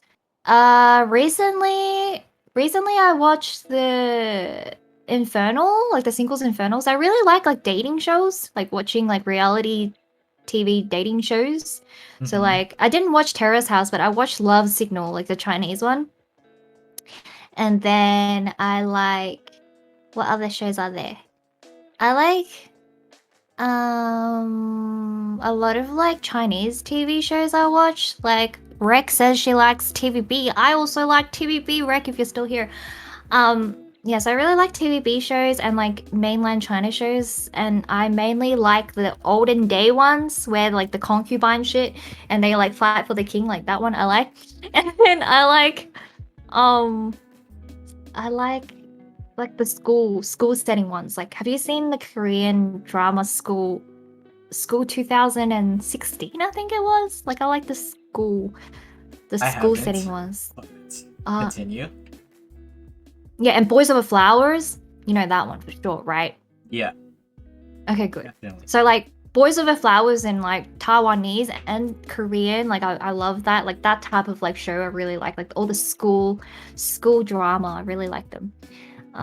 Yeah, so those are my type of like genre in terms of like um yeah, and Love Alarm was really good as well. Like a lot of Korean shows I watch and a lot of Chinese shows I watch. Yeah. Mm-hmm. hmm Okay.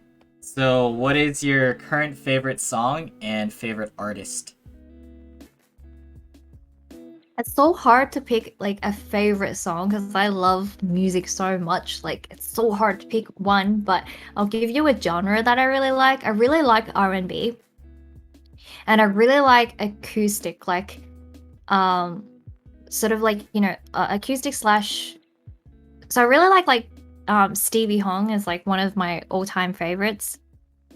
Obviously, you know, the standard Chris Brown and like all that. Like I'm really into R&B, but I'm also really into like the Taylor Swift type of like vibes, you know. Mm-hmm. So yeah, so I'm a really big fan of Stevie Hong. Yes. hmm I like the old school songs. I really like the old school Chinese songs as well. I really like JJ Lin. Don't know if you know JJ Lin, but JJ Lin's lit. Jay Chou's really good as well. Yeah, so I listen to a lot of Chinese songs and old school Chinese songs as well. So yeah, those are my faves. So how did you get into like singing and music? So my grandpa loves singing.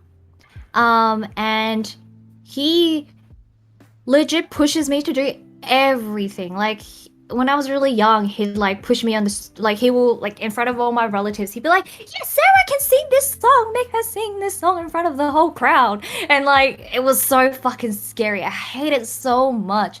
It's like I'm a fucking like I don't know, like a clown or something.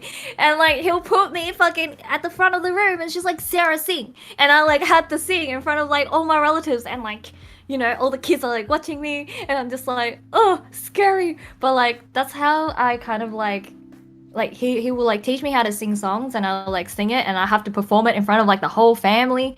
So that happened a lot. And then it happened at school because he would force me to join like all these school stuff. So he forced me to join the choir. Um, and but we kind of had to as well. So in Hong Kong it's compulsory that you join like some sort of club or some sort of something. Like you can't just not go. Like it's not like in Australia where you can just be like, oh, if you want to join a club you can join a club, if you don't want to it's all good. In Hong Kong it's compulsory that you join a club of some sort. So it was like there was chess clubs, there was like reading clubs, like all these random clubs. So in Hong Kong I joined the choir club and like some sort of other club. I don't really remember what I did there, but mainly the choir one. I remember I had to spend all my like after school times just like singing, just singing together with other kids. But like when I was singing, I wasn't really singing, I was just mouthing it because no one can tell if I'm singing or not. So I'm just like, so everyone else is singing, I'm just like like that's just opening my mouth. Cause like my Chinese is kind of bad, so like I kind of had no idea what everyone is singing, so I was just mouthing it, like I was just lip syncing. But Dang. yeah, that's kind of where it started, and then I started actually enjoying singing after being like kind of forced into singing. And yeah, I really liked music, so yeah. Mhm. Do you have a go-to favorite song to sing? Um, my favorite songs are always like Chinese songs. Like I love singing Chinese songs. I think it really suits my voice and like I think like the tone is like similar level to like where I'd like start and stuff. I like slow songs. I'm really bad with like getting the right beat. So like English songs are really I mean not English songs. I mean like songs that are really fast. I can't really like catch up unless I like practice a lot of time. So I prefer like slow songs. Yeah. And Chinese songs are mostly slow. That's probably why. Yeah. I see. So by the end of the podcast, would you like to sing a song? I mean, I can. I can if everyone wants me to sing a song. Yeah. Oh God. One's in chat if you guys want Sarah to sing a song at the end. Well, you guys. 111. Oh my God, Henny. Holy cow. Okay, what is one? What does one mean? That means yes. One? They want you to sing. Oh, that means yes. Yeah. Wait, how come one means yes? No, because I What does just two? said if one's in chat if you want Sarah to sing. Oh, right. I thought it's like a common sense thing that I just No, totally no, no, didn't no, get. no, no, no. Oh my god. All right, if you're comfortable enough though, at the end. Yeah. Okay. Okay, so we're gonna get back into deep conversations and topics. Do you want to take your break now before we get into it? Yeah, I wanna go pee. Hang Okay, on. go for it. I'll Just also talk use to the the restroom. I'll be back too. bunny. Yeah. You can talk to the bunny. Yeah, guys. Thank you to everyone for tuning in once again. We're gonna talk about relationships and mental health after this, whatever she's comfortable with. Feel free to talk to Sarah's bunny.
Oh my god, Rick.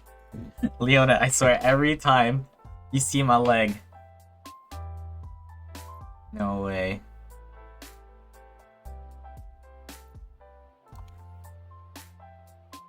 Hola. Hello, welcome back. Alright, you ready to continue? Ready. Okay, so we talked about this offline before. So we're gonna talk about relationships and heartbreak, but talk about what you're comfortable with only. Okay, so Okay. I would ask you specifically to start from the beginning or wherever you want. Okay. You can ask me specifically now, and I'll tell you if I feel comfortable answering. Oh no. So you would just talk about your first relationship, whatever you consider it to be, and then you could say how you met, what happened, and just move on from there, like chronological order. All right. So I was thinking about this before, and I was like, okay, I probably won't talk about any of my actual relationships that I've been in, just because I think they all have Twitch accounts. So like, what if they discover this one day and like, and like they hear all about this? So I might not talk about those, but I'll tell you like all these like failed date stories that I've had. Fair, go ahead. Because it kind of happens a lot.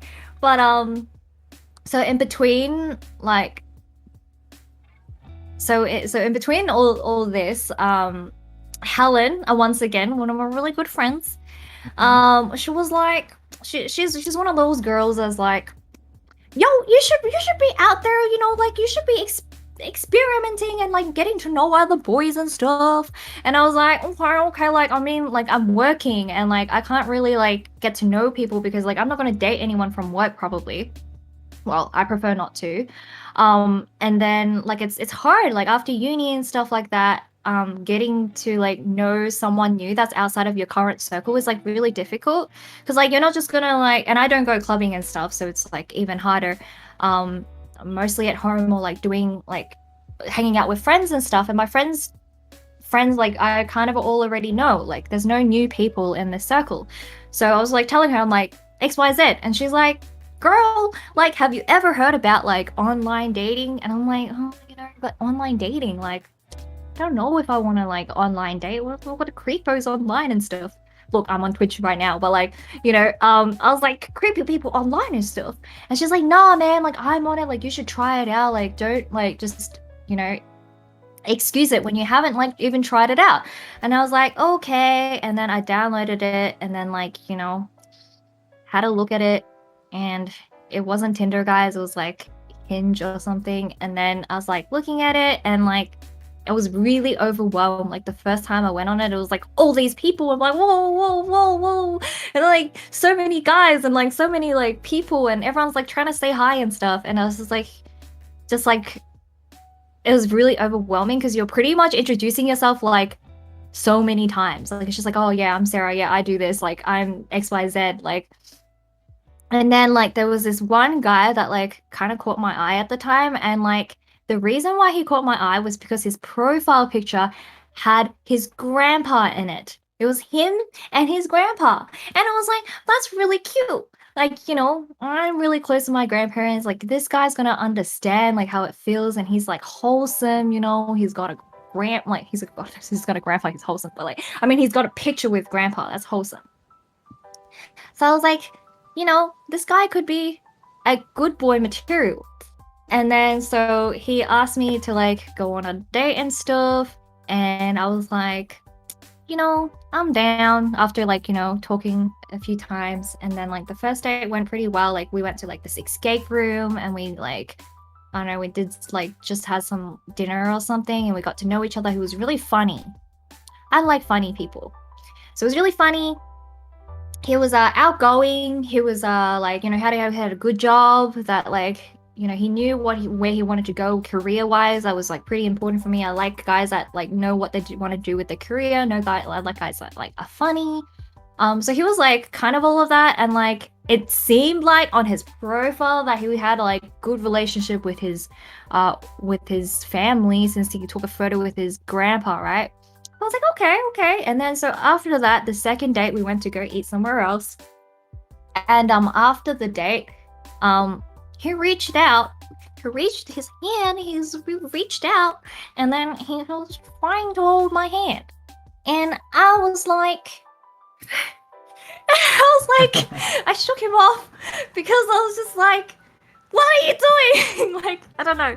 Maybe I'm really like conservative. I don't know. Like, I don't know how it works, but like to me, I'm like, I don't know you. Like, this is the second time I've ever met you. Like, the first time I count as like us meeting each other, and like the second time I'm like still thinking about like, oh, like, like who are you? Like, you know what I mean? So I like shook him off, and I was like, what are you doing? And then he was like, oh, trying to hold your hand. And it was like really awkward, right? He was like, yeah, trying to hold your hand. And I was like, oh, and I'm like, I don't really want to hold your hands yet. Like, I don't really know you yet. And then he was like, oh, okay. And then, so it kind of just ended, and it wasn't awkward because, like, we kind of just talked about other stuff and it was all good. And then it comes around third date, and, we went to go eat somewhere else again. The conversation was really good, and, he seemed like he was wholesome, you know, seemed like he was wholesome. And, so I went on the date, and after the date, he was just like, oh, do you want to have some dessert? And I was like, sure. So we went to go have some dessert. And then while we were having dessert, he was looking at me like this. Like the whole time. Like, you know how sometimes when you talk to people, you're like, oh, you know, you look at them a bit and then you like look like somewhere else, and then you like look at them a bit and then you like look somewhere else and you like look at your food or whatever, right? Nah, man, this guy fool be like, and I was like, why are you looking at me like that? Like, what's up? And then he was just like, oh, like, can I look at you? And I'm like, yeah, you can look at me. And then I was like, and then he was like, yeah, I'm looking at your lips. And I was like, okay. And then he was like, can I kiss you? And then I was like,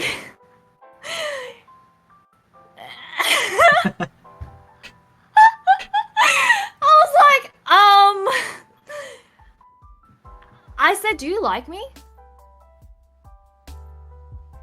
And this guy has a fucking audacity. Sorry about my language, but like, he has the audacity to not answer my question.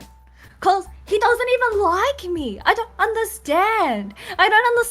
He like literally couldn't answer. Like, he couldn't say that he likes me at all. Like, he couldn't answer the question. And then I looked at him and I'm like, so like, you don't like me, but you want to kiss me. And then he's like just frozen, like, he wouldn't say anything. So I was like, okay, like, what? I was really confused, and I was like, where is this going? Like, what do you want? And then I was just so confused. I was just looking at him like confused as heck. And then we walked out of the dessert place, and then I was just like, okay, like, so what do you want out of this? Like, so like you don't like me, but you're trying to kiss me. Like, in my mind, so I literally told him this. I was like, I don't want to kiss anyone unless I'm in a relationship with you, and unless like I know that you like me. Like, you know, I'm not gonna kiss you. Like, you gotta be my boyfriend if like you want to kiss me, bro. Like, you know what I mean? Like, I ain't just gonna kiss no boy like out of nowhere. And he was kind of like, oh, I just want to like casually date, you know, like I like just want to casually date. I'm like, I've never heard of like casually dating before this date. I don't know what casually dating means. And then I went home to search this up, by the way, like afterwards, because I had no idea what he was talking about. Apparently, casually dating is like just dating multiple people at the same time, and just like not be exclusive to anyone, but like you get the benefits of like dating. I don't know, like, it's weird. And for me it's weird because I'm like super conservative, and like to me, like if I were to kiss someone, like that person is my boyfriend, like, you know what I mean? So I'm like, what the heck?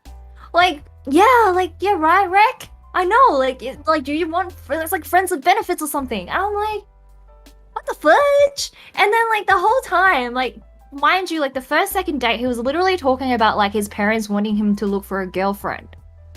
A girlfriend. And then he's like here, like trying to be like casually dating, you know, like I just wanna like kiss you, but I don't really like you. I'm like, fuck off, bitch. I'm like, I ain't fucking gonna kiss you if you fucking don't even like me.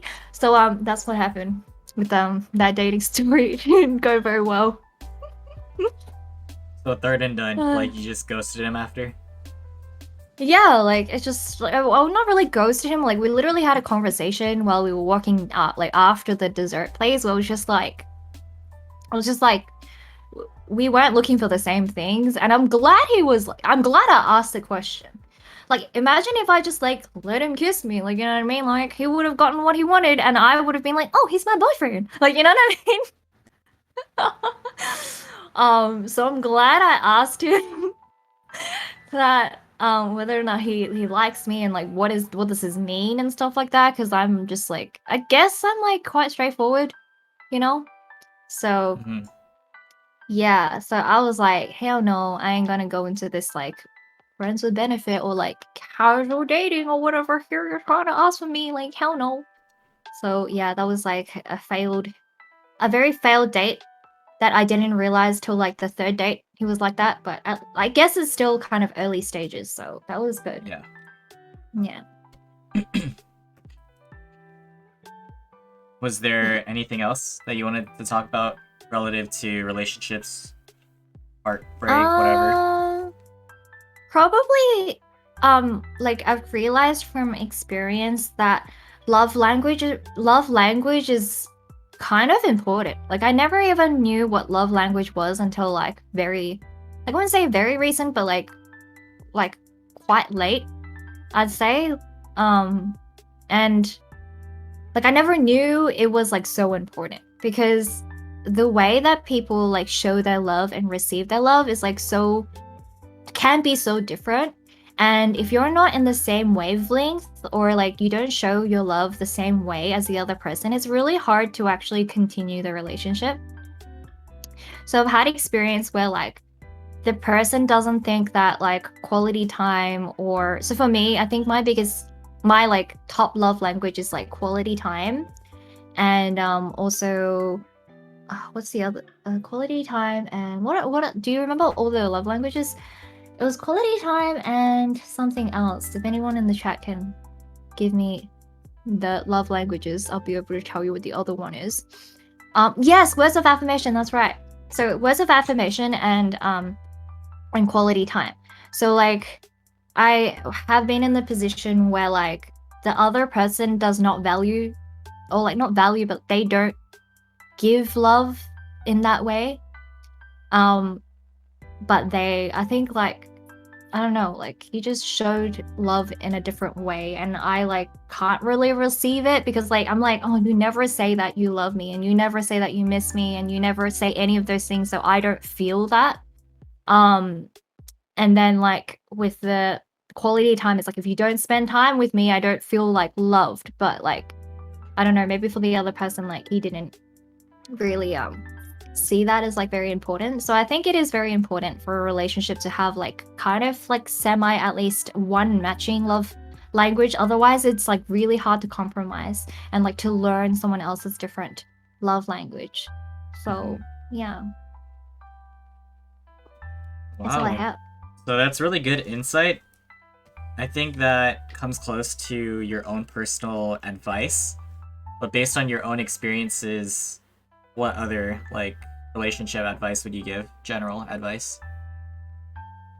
So always at the start of the relationship, it's like honeymoon phase, and it's like really, really nice, and you're happy with each other, and like they're like the best person ever, and you can have like this rose lens glasses, and you're like everything about them is so great. But like you don't really know them until like you kind of get into like first or second year into the relationship, and like all the like the flaws of each of you. So not just yourself, but like, I mean, not just the other person, but yourself will start to show. And that's when it's like starting to test your relationship with the other person.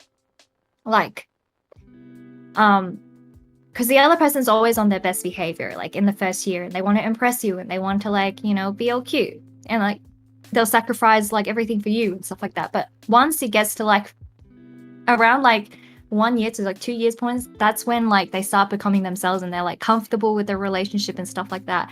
And that's when it gets really hard, and like you need to have really, really good communication with the other person. And I guess always like whenever there's problems, like you both have to put in a lot of effort into like fixing it, and into like both have to put in the effort. It's not always like just one person. It's like both people. And when like the same problem keeps repeating itself, it's also like really hard as well. But you have to like I learned that I'm not super patient sometimes.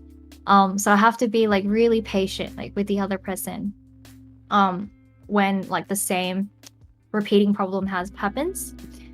So yeah, relationships isn't as easy as everyone thinks, and people do change as well. You might think that you're gonna be forever with this person, but sometimes people change, and it's inevitable, whether or not it means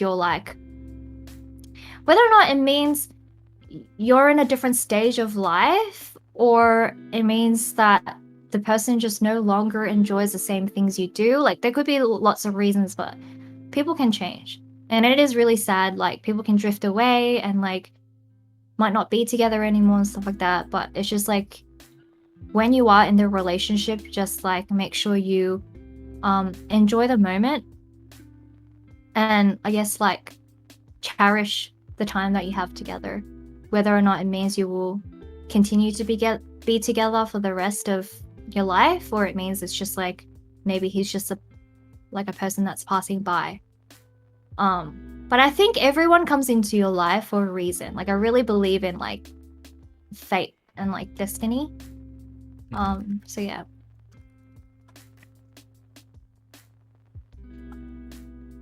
Wow, well said, honestly. Yo, arigato. So, to sum up relationships, what would you say your type of guy is, or from before versus now? You compare if it changed. It changed so much. It changed so much. Like it used to be. This is so bad. Don't judge me. But I used to be hella shallow, like real shallow. I'm like, I'm into the cute guys, the hot guys, you know, like the guys with a good smile, you know, cute eyes. Like it's all about the looks. Like back when I was young. But I think most people are like that. Like, you know, you like someone that's good looking, right?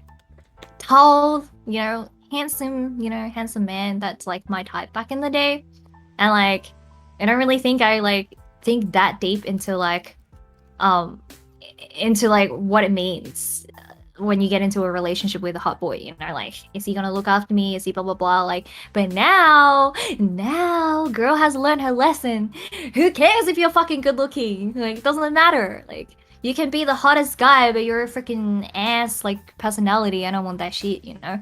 So like for me now, I think the most important 3 aspects of my significant other would be he needs to be very career driven and knows like what his goals are, like in terms of like where he wants to be in life. I think that's really important.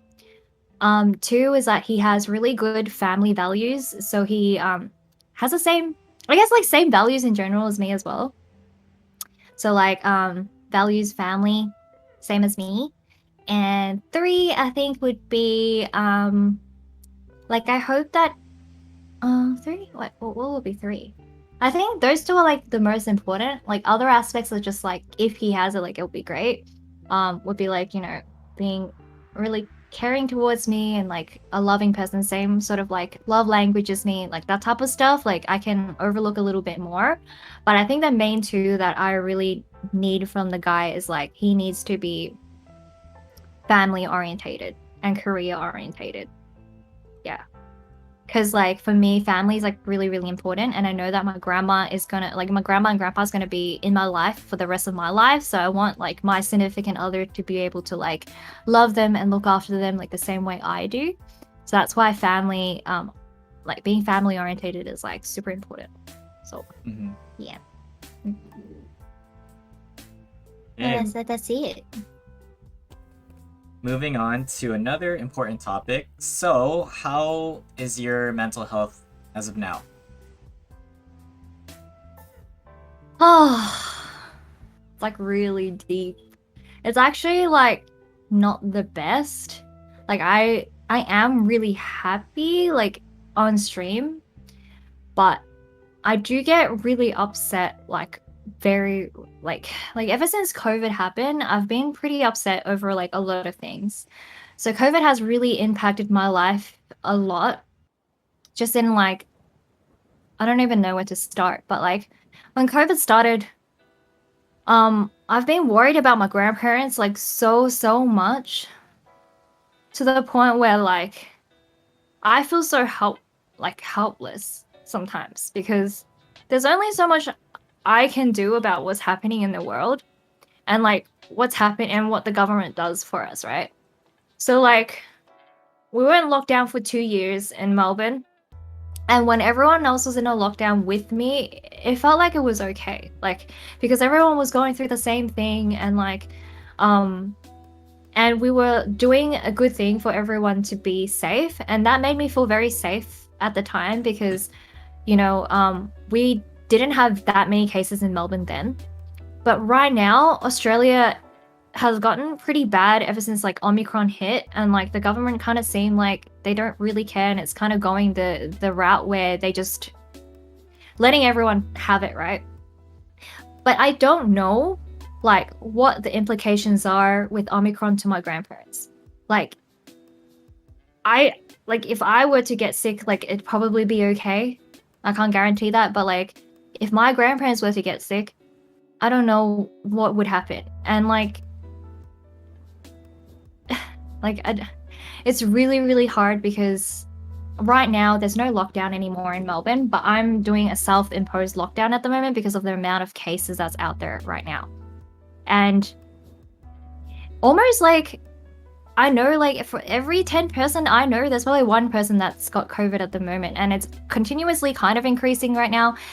And I don't know how long I will be in a self lockdown for. Like I don't know how long I won't be going out for, but at the moment we're getting like groceries delivered to my house. I'm getting like everything, like I'm at home all day T47, working from home, and like everything's just like done from home. Like we never go out for anything now because it's just like COVID's everywhere now at the moment. So I was very stressed out for my grandparents.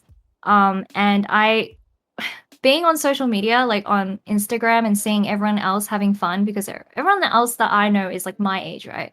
So everyone else is like, having their Christmas party, having the New Year's party, and like enjoying themselves this whole month, like going out to badminton that I really enjoy, and going to pool, the beach, like everything. Like I'm missing out on all of that. But then at the same time, I wouldn't ever risk my grandparents' life for any of that either. So it's kind of like mentally, I'm like, I'm FOMO. Like I want to go out and do all those things, but then I can't because like I have to protect my family, and it's so hard for my sometimes it's so hard for my like some of my like most of my friends kind of understand, but some of my friends are always like, why don't you just go out? Like, how long can you stay in this lockdown for? Like the government isn't even locking us down. Like when are you going to plan to come out? I don't know. Like, I don't know the answer to the question. I don't know when COVID is going to be over. I don't know what would happen if my grandparents do get COVID. Like, I don't want to be the person to pass it on to them, because I will feel like regret for the rest of my life if anything happens to them because of me. So it's like really tough in terms of like that on me, like mentally, because I'm like stuck at home like every day. And that's probably why I like started streaming a lot, because like sometimes I feel a bit like FOMO and like lonely at home. Like, yeah, I have my grandparents and stuff, but like my friends are all going out and like enjoying themselves, but I'm like just at home. And I don't really have a choice. In my head, I don't really have a choice. and I feel like I'm doing the right thing.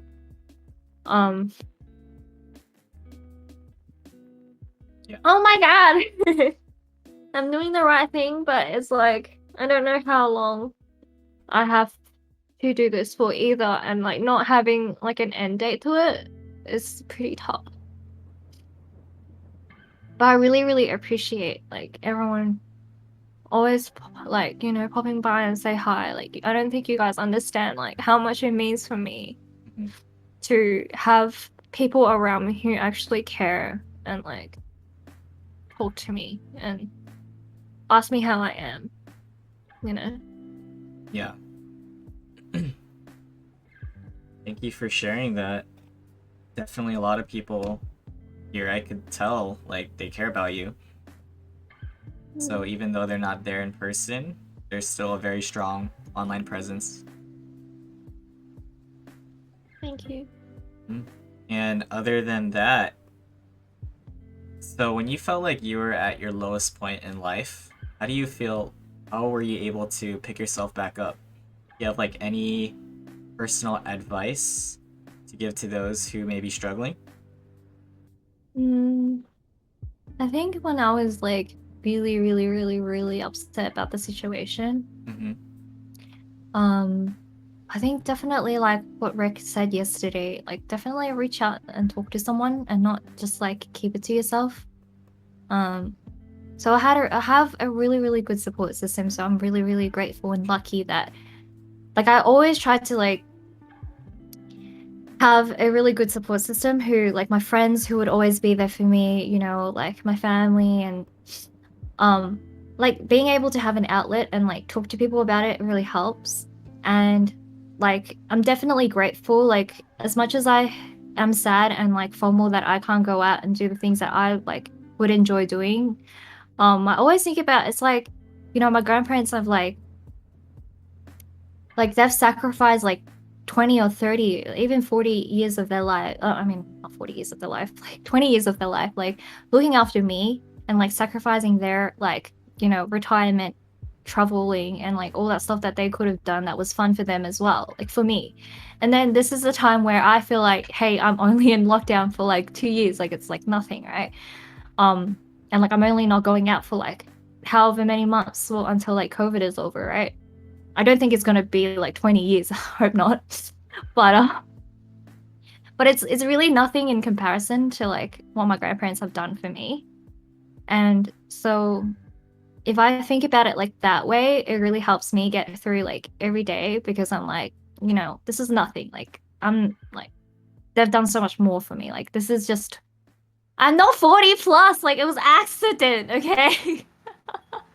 What the heck? But yeah,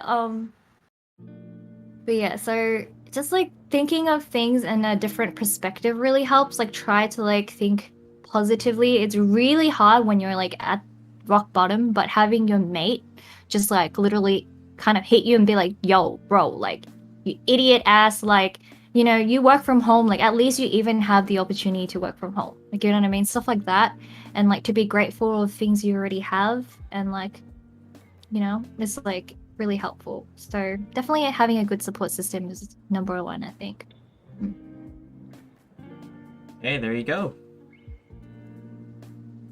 So now to transition to more exciting things. As of now, what are your goals and aspirations in life?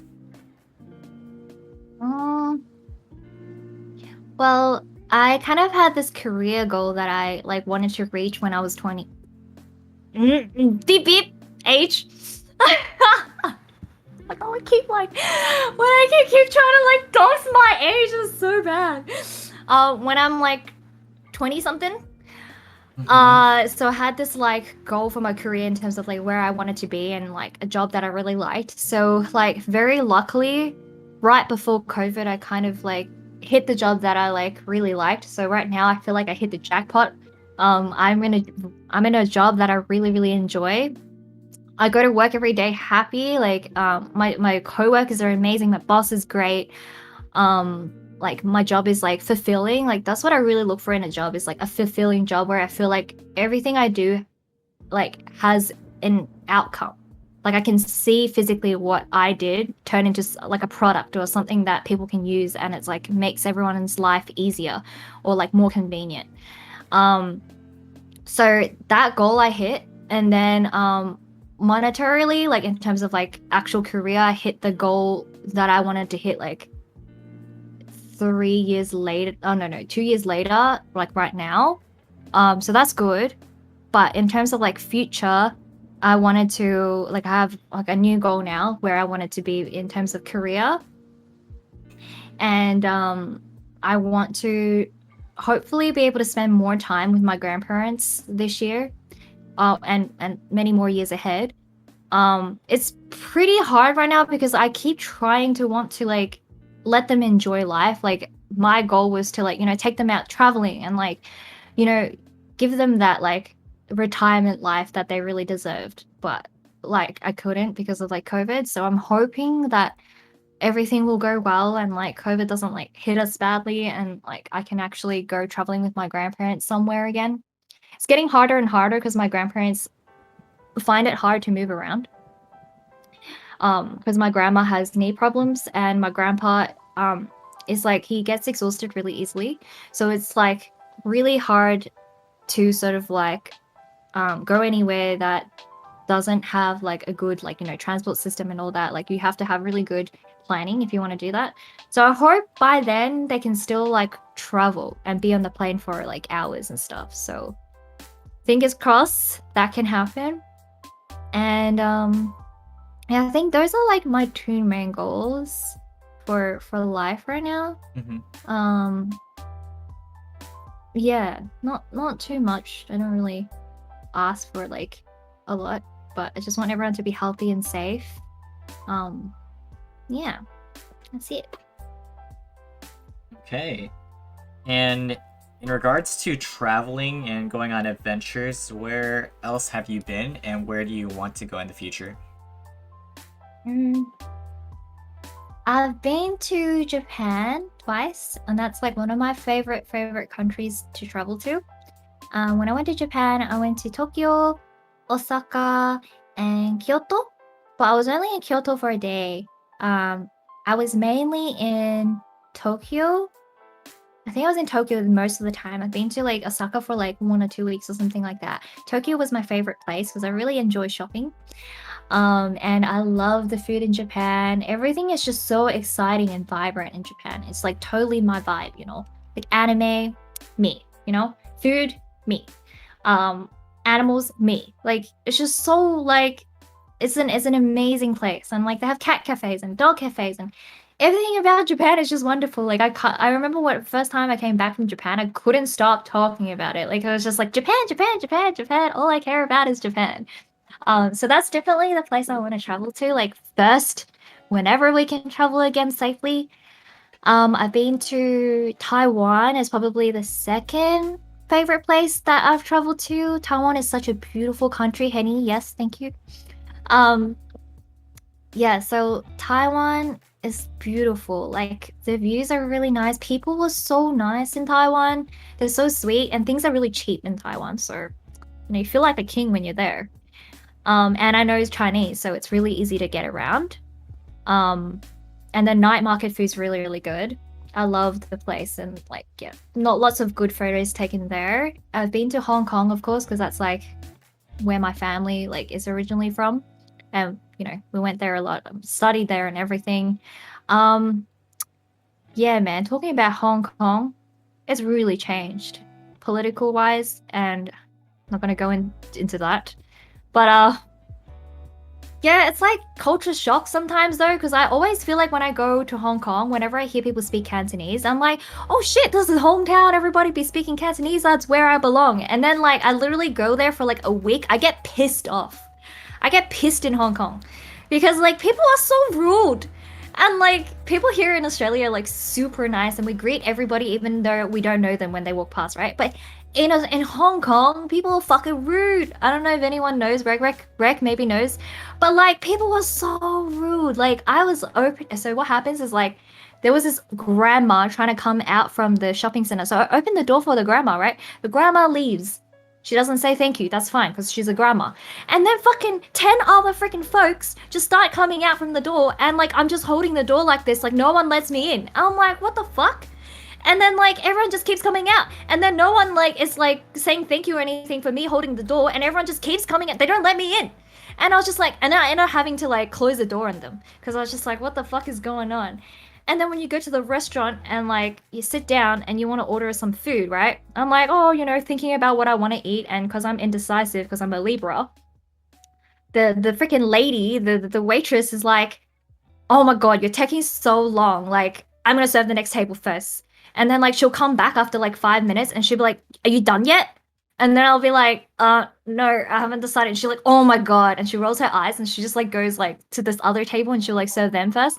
And then they'll come back and like, and they'll be like, okay, are you done yet? And I'm like, yeah, I'm done. Like, relax, bro. But like, that's the vibe of Hong Kong. Like, that's just Hong Kong like style. So that's Hong Kong for you, but it is still like a place that I like traveling to because of like the food and everything and the nightlife that they have and shopping.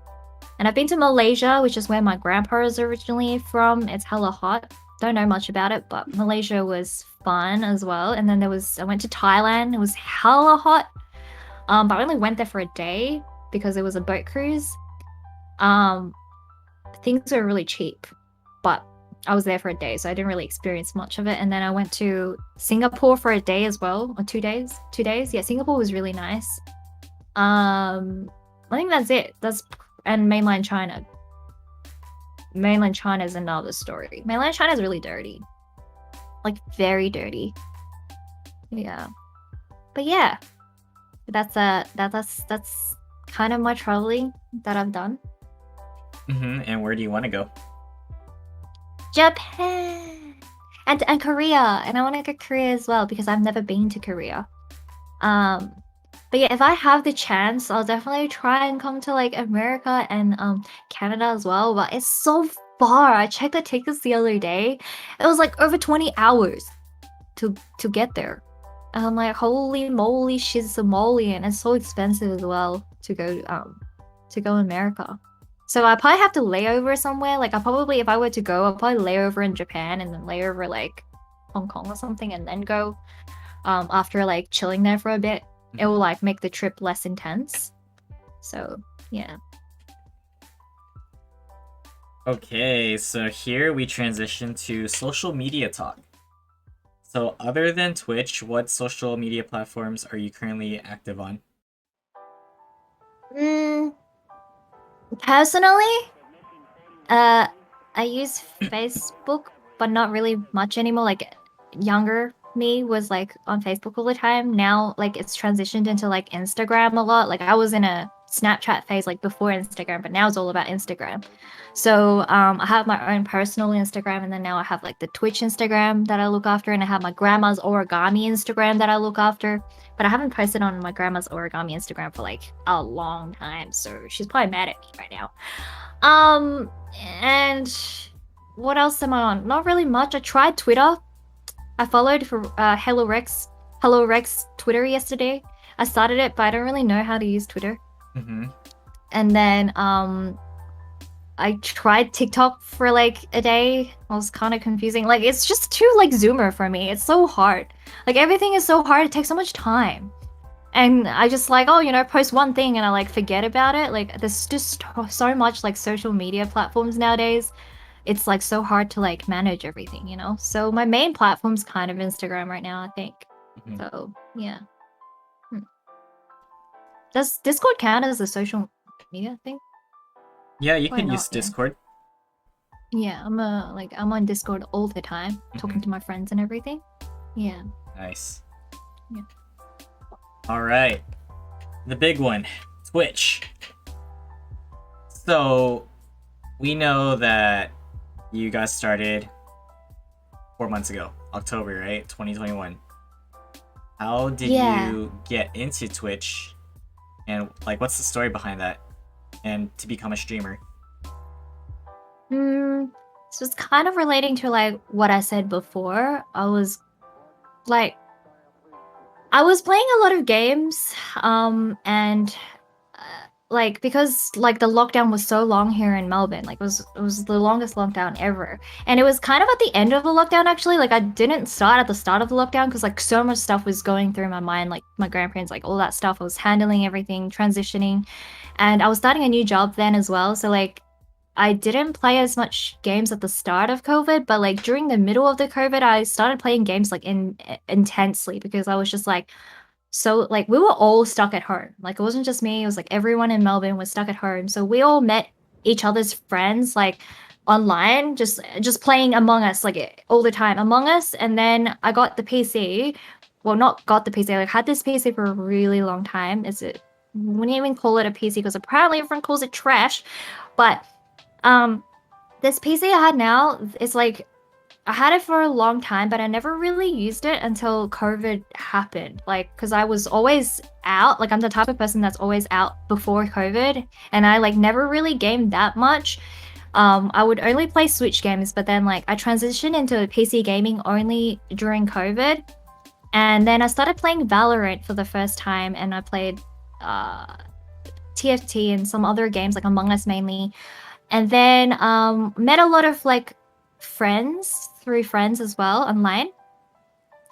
And then actually one of my friend's friend, her name's Chloe Bubbles, who is also on Twitch. She started Twitch because like her boyfriend was like, oh yeah, you should just start Twitch.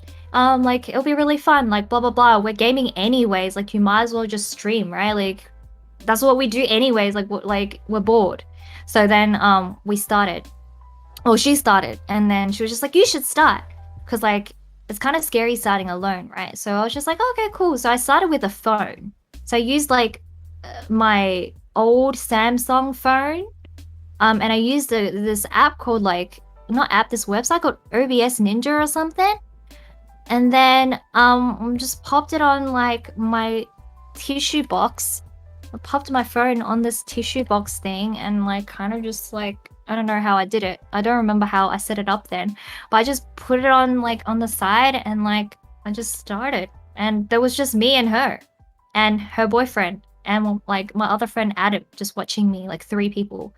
And it was really cute at the start because you know you're just doing your own thing and no one's really watching you. And like I wasn't nervous because like no one's there. And then yeah, you know, the first viewer came and then I literally, like, after my first week of streaming, I, like, was just like, oh, let me just see how other people stream. Because I'm like, I've never really watched Twitch before this. So I was like, okay, let me just have a look. But I don't have any Twitch friends. Like, I don't know anyone except for, like, one person. But I didn't reach out to her till, like, later. Like, I don't know anyone who streams. So I was just like, let me just check out what it's like streaming. So I went on the browse page. And I was like, Valorant. Clicks on it. And then I went into it and then like Potato, so who I would love to recommend for another podcast sometime. So Potato-san. I was like, oh, she looks kind of cute. I click in and her community is so wholesome. And that's where I met Bong Chu and Agent. And they were like just talking in chat and I think like I don't remember who else is in the chat then. Like, it was just so early on, right? And everyone's just like, you know, talking and she was like shouting me out. And like, I was just like, what the heck is going on? And everyone's like super friendly. And that's how I met like Rek and everyone too. Because I think Rek knows. So Rek obviously is like good friends with Kat, right? I don't know how you found me, but Rek raided me one time when I had like, I don't know, nobody. And like, that's how I met everybody. And that's how it all started. Like, otherwise, I think I might have given up on streaming. I don't know, because like I don't know where it would have went. But yeah, that's kind of how it all started. Yeah. Love to hear the origin story. Okay. So what categories do you stream normally and what is your current schedule? I stream everything. I feel like really like I feel like I'm just like really free spirited because like I said, I do it because I feel really like right now I feel really lonely sometimes, right? So I'm like, oh, you know, when I stream, everyone's here and have friends. Like I have friends in real life, obviously, but it's like everyone has their own thing they're doing now because, like I said, everyone else is out of lockdown except for me. So everyone's like, you know, like going out to parties or like going to eat with family or like doing their thing. So sometimes I might not like get a hang of some of my friends. So then I'm like, oh, since no one's free today, I'm just gonna stream. So I don't really have a set schedule as of yet. But I usually stream on the weekends, Australian weekends. So like when I'm not working. So like Friday, Saturday, Sunday, like any of those days, I usually stream, and I stream like twice on the weekend, kind of right now. Might change later, but right now, twice on the weekend. And I stream mainly TFT before when I first started because my PC is really bad and it can't handle like a lot of stuff. And then now I've been streaming some Valorant as well. Stardew Valley that I just started. And just some mini games here and there. Yeah. Okay. So, do you have a favorite memory on Twitch so far? Yeah. I have a lot of favorite memories on Twitch actually. You can name some. I think like one of the really, really wholesome moments that happened recently was like I met this kid on like Valorant one time just by like coincidence. Like I don't know, it was just like how you solo queue sometimes because you just don't have enough people or whatever. So like not solo queue, like I think I had like Espresso in there at the time, like Espresso and then like Sonny, and then I think there's like, and then it was the kid, and he was so wholesome. Like I went into the game and he was just like, no talking about fetus. What do you mean? No, it's a wholesome story. I promise. Anyways, so he was like in the game. He was like, "Oh, you don't sound real." When I said hi to him, and then I was just like, "What do you mean?" And then like my other streamer said like, "Oh, she's a streamer. That's why." And then she's just like, "Oh, can I please get your Twitch thing so I could watch you?" And then he watched me, and she's like, and he's like so cute, and he's just like, "Oh my god, you're a streamer. You're famous." Like I'm not famous. Like we all know that, but like he was just so like, "Oh my god," and then like. He's just so like real, like it's insane. And then his voice was like super like like you know what I mean? And then he's just like, "You just made my day. I'm so happy." And then he's just like just so wholesome. Like everything he said was just so cute. Like wait guys, stop it.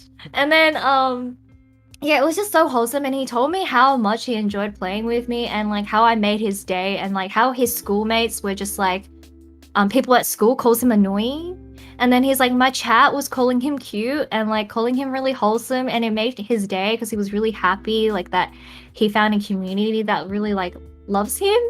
And it was just like at that moment I'm just like, damn, like I can make someone's day. And it was just like very, very like I felt very like accomplished. I think that was a really like cute moment that I really enjoyed. And then the other moment that I like remember is like when I got raided by like Cat and also Acers, I think that day, and I was having a really kind of rough day that day, and then I like kind of on stream.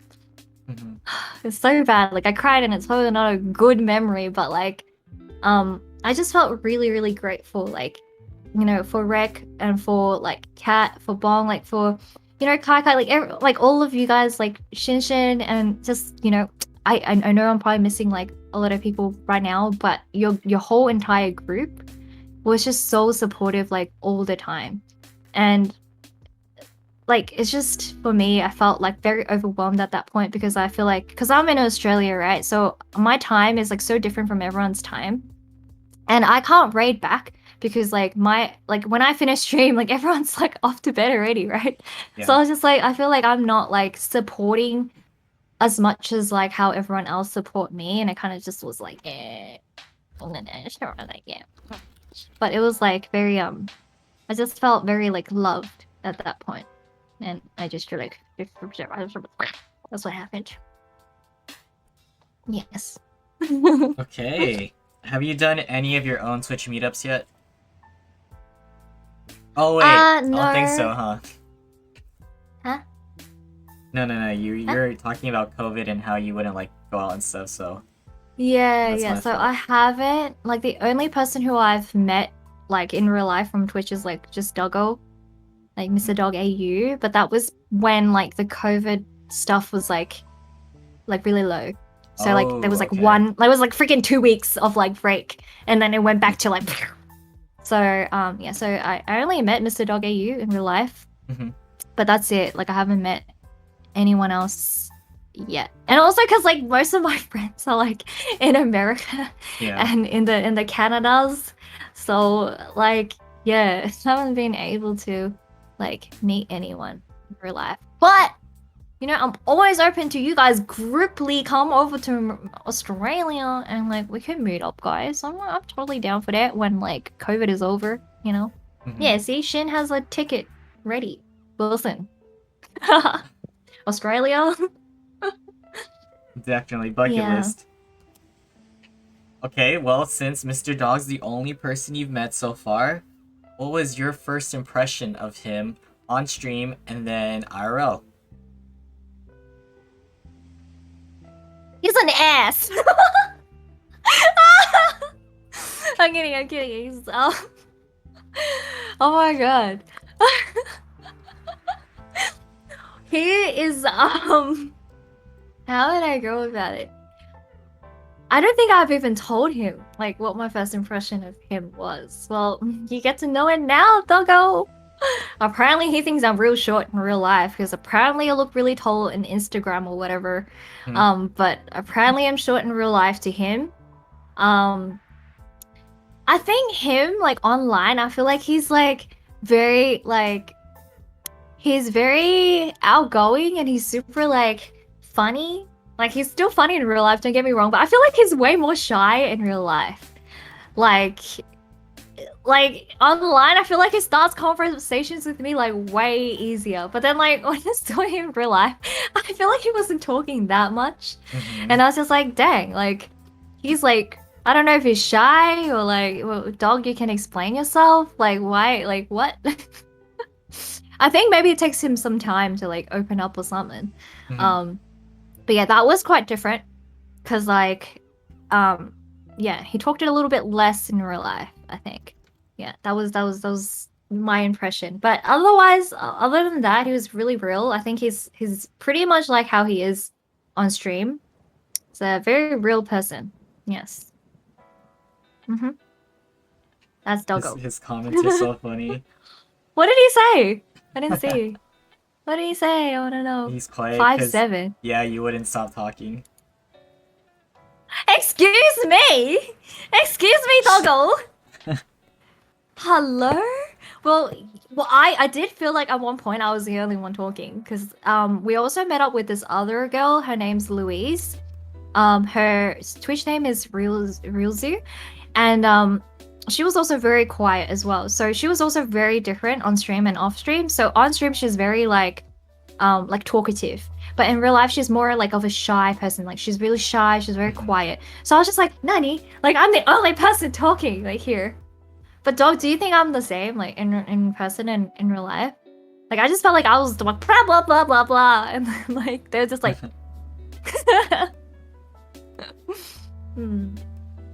Wait, so how tall are you? If he considers you short?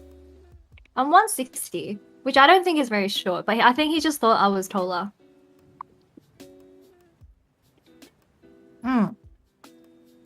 5'3". I'm 5'3", 160 centimeters.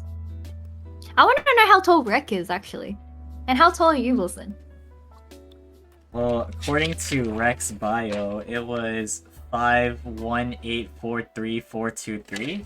I did not ask her about that, but you know she could probably answer that now. Wait, I don't get it. Is 5'2" taller or 5'3" taller? 5'3" taller. I'm Oh wait, no, taller than you're Rek? actually 5.24, but yeah, you are taller than Rek by a Wait, little. really?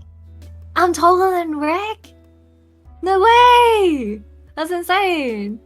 How tall are you, Wilson? Are you gonna dox? No, I'm fine. I'm not the tallest. I'm like 5'7". Taller than me. I don't know how tall 5'7" is though. How many is that in centimeters? I don't know the conversion. You guys could mention it in chat.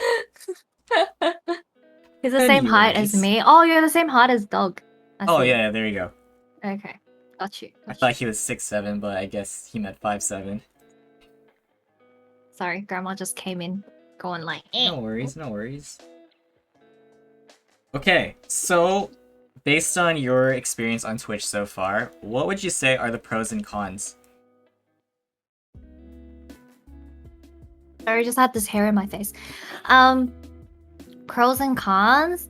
Mm-hmm. I think pros is that like you meet lots of new friends. Like I've told you before, like it really helps me get through the tough days sometimes because everyone's just so positive and like happy on stream, and like everyone's just being very like I've met a lot of new friends, and like it feels like another like support system in my life.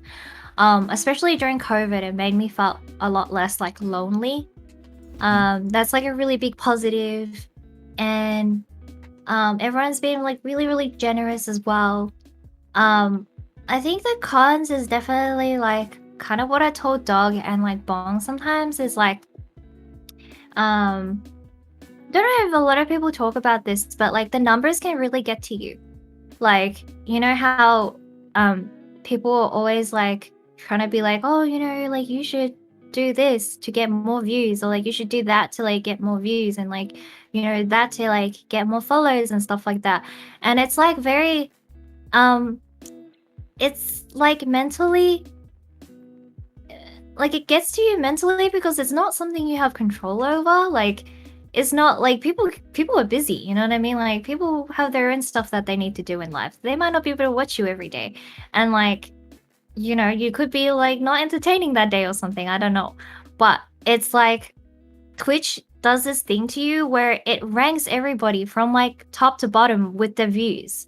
And then it gives you a report every day in your email saying like, oh, you know, this is your stream stats. Like, you got this many followers today and this many da da da. Like, it's like kind of mentally like gets to you like sometimes because like you could be doing really well one stream, but like the next stream you're like not doing very well, and then you'd be like, oh, what did I do not well? Like, am I not entertaining that day? Am I like boring? Like, you know, but sometimes it might not be that. It's just like people could be busy, or you know, I think I always have to like tell Bong and like Dog to remind me that like why I stream, and like I don't stream for only other people, but I also stream for myself, and like to be happy when you're streaming. Like what's the point of streaming if you're not happy, right? And like you're just doing it for other people's happiness, but you're not like enjoying it. Like so then right now I'm just like, oh, you know, I'll just play whatever game I like, and I'll just do whatever I like, talk about whatever I like stop caring so much about like all the numbers and stuff like that. But it is really hard. I don't know if everyone else feels that way, but it is very hard. Yeah. Mentally. Agreed. Sometimes. Yeah. Okay, pros and cons. Okay, so on the flip side, have you encountered trolls or hate? And if so, how did you diffuse the situation? I don't think I've encountered like any major like trolls or hate. Like I've my really wonderful mods like Kai, Bong, and Dog. They all just filter out everyone else for me really well, so I don't really get that much crazy people in there. I did get like trolled a little bit on my own Discord one time, and kind of just like deleted the comments and just like moved on. It like sometimes it gets to you mentally, but it's just like whatever. Like and there were people who I kind of knew in real life as well, which was kind of like a little bit like awkward. Like it seemed like it wasn't really like they made it seem like it was just kind of a troll, but like it got to me because like it seemed like they were judging me that I was on Twitch. So that's like another hard part about being on Twitch, right? Is like you're in real life, people would find you, and like whether or not they judge you, you're like you kind of have to like just not care and tune all that out. Like obviously it's great if you're in real life, people support what you're doing, but there are also people who don't, or like they judge you for what you do. And that's kind of what happened in my Discord. Like it was a little bit judgy what they said, and like it was not very appropriate and it mocked not just me but people in my community who supported me, and I don't think they understood that like what they did was kind of a bit bad at the time that they were doing it, otherwise I wouldn't have done it, right?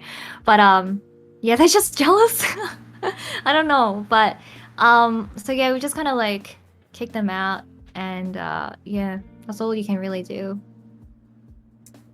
Yeah, let's take a second to show appreciation to the mods. Thanks, modus. Haha, even though I bully you guys all the time, but like, arigatou gozaimasu. Yes, thank you to the mods. Really makes a difference. Great mods. Okay, Hi, hi. still a few more things to talk about in regards to Twitch. So, you're relatively new on Twitch, but I feel like you've personally grown so much, which is really nice. Not in regards to just numbers, but like the community that you've built, right? So, what are your goals for Twitch as of now? Honestly, I don't really know. Like, I don't have like a plan or anything. Like, it's just so kind of like flows. I don't know. Like, it just like I try to support everyone like as much as I can. Like, I know I probably can't always be there. Like I try to always be there. Like, I'm always chilling at everyone's streams. That's why everyone's like, you're fucking everywhere. Like, I'm trying to support everyone, okay? Like, I know it means a lot when I'm just there lurking. And like, even if I'm not like saying anything or whatever, most of the time I do try to say like whatever I feel that day. But it's really good that now there's like a community of people who actually like they talk to each other, and they like they share the same interest, and like they go to the same restaurants and stuff that like I personally don't even go. Like, you know, there's a lot of viewers who are like from your channel that, and also from like Rex's channel, that like bonded through my Discord as well. Like, it's just like, for me it feels like both your community kind of just combined into my community. It's like overlapping like a one of those Venn diagrams.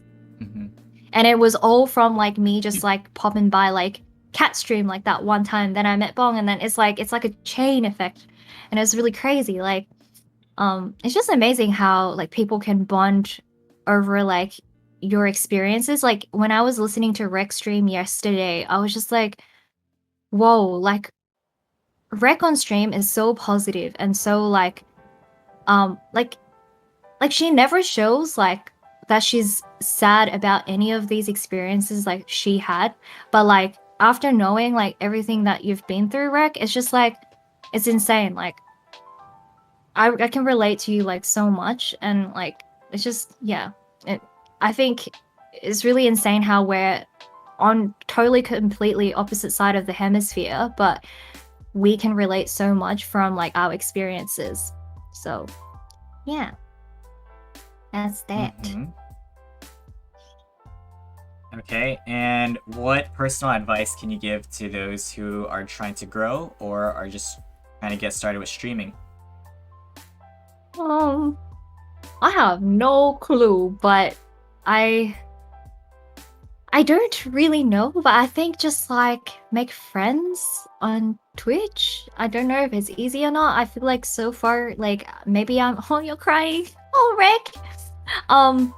I was just really lucky. I feel like it was just like I just found Cat, and then Cat found like it's just like all like kind of like flowed for me. But I think like when I first started, like I didn't start alone either. Like, I had someone else who was also starting, like Claw Bubbles. She started off with me like at the same time, so we helped each other in terms of like setting up our stream, like what to do. Like you know, we'll like watch videos together and be like, oh, you know, this is how you set up your panels, and like this is how you do this, and we'd like help each other, and then like would help each other lurk as well. Like, I think starting alone is really scary, but even just having like 1 or 2 friends who can just lurk for you so you can hit affiliate, like that's already in itself like super helpful. And then trying to like reach out to other streamers as well is also like I guess something you can do, like try to be friends with everyone, stuff like that. I don't really know because I have no clue how to Twitch either since I'm kind of still new, but that's what I found kind of works so far with building my own community by just trying to be inclusive of everyone and be supportive of everyone else. And kind of what you do, Wilson, I think is like really wonderful. Like, you know, so many people, it's incredible. So, yeah. Okay, so this might sound like a repetitive question, but this is kind of like to sum up your experience. But how would you describe the impact that Twitch has had on your life personally? Like, did it help you grow as a person, or did you change in any way? What are your thoughts? Yeah, it really has. In two aspects. In one aspect, I think I've already talked about where I feel like I'm not lonely, like in terms of like being in COVID and stuff. The other aspect that really hit hard was I don't know how to explain this, and I don't really want to like explain the situation that happened, so I'll just talk about it in a really general sense. Is like I wear my heart on my sleeve. Like, that's just the type of person I am. Like, I trust people really easily, and I believe so bad, but I believe like what people say like very easily. And that also means I can get hurt really easily. I'm not gonna expose you, dog. What the heck? So yeah, I trust people really easily, and that's kind of like a little bit bad because you can be like used, like you can be used, you can be like deceived and like stuff like that. And like you kind of have to remember at the end of the day, Twitch is still like Twitch, and like people online are still like, I don't know how to explain it, like like I thought some people were some people, right? And I thought they were like a certain way because of the way they are, but then they're not. And like I didn't realize this until like after Twitch. I thought everyone's just the same as what they're like in stream, but they're not. And it like blows my mind every time because I'm just here like, you know, fangirling or whatever I'm doing, like, and then the person turns around and they're like a completely different person, right? And it's tough, like just knowing that. But I'm slowly learning to build my wall, because I never had a wall, to build my wall and not to trust people too easily and just like protect myself. But yeah, I think it's gonna be a long like process of doing that, like not to be so like naive and stupid about it. But one day I'll get there. All right. Yeah. So, talk about how you came up with your name. Twitch name? Yep. So MewMelodys. So everyone thinks Mew is from like Pokemon, but you guys are wrong. It's not from Pokemon. It's actually from this anime called Tokyo Mew Mew. But I don't know if you guys have seen it. It's a one of those like magical girls. Like, just search it up. Oh, love you too, cat. Like Tokyo Mew Mew is like one of those cat girl transforming like animes that I watched when I was a kid. I'm so glad someone has watched it. But anyways, so that was the Mew. That's where the Mew is from. And then Melodies is from this other anime called MewMelodys. And it's also a really good anime of my like really an anime that I enjoyed as a kid. So those two, like my like name is a combination of the two animes. So Mew from Tokyo Mew Mew and MewMelodys. And Nice. MewMelody has been taken by someone, so I have to add an S. Gotcha. Okay, what does Kirby mean to you? To be honest, okay, this is what happened. Okay, so I really needed emotes, and I was like, what resonates with me? And I saw Cat's one, which is like a Snorlax, and I'm like, okay, maybe I should just make some like cartoon character one. And I'm like, what resonates with me? And I'm like, okay, so Kirby is like my main in Smash Bros. But the really major reason of why I chose Kirby is because Kirby is super duper easy to draw. And all my emotes are drawn by myself because I can't like I couldn't draw like a Snorlax or like I don't know any other like characters because they're kind of hard and I have to draw like a lot of them. So Kirby's kind of round, you know? You just gotta like do the round thing and then you gotta color it and like, you know, easy peasy. So that's why I chose Kirby. And it's kind of cute, so yeah, that's why I chose Kirby. Because it's easy to Wow. draw. Hmm. Did your own emotes. Impressive. Hmm. It was actually pretty hard. Like, because you gotta get like the size and everything, yeah. Mhm. But I drew my own sub badges as well. Okay, so I know you mentioned that your siblings helped you like get stuff for your stream, right? So how supportive has your family been in regards to streaming, like from the beginning, and what was it like when they found out? I didn't really tell anyone when I first started. Like, none of my friends knew.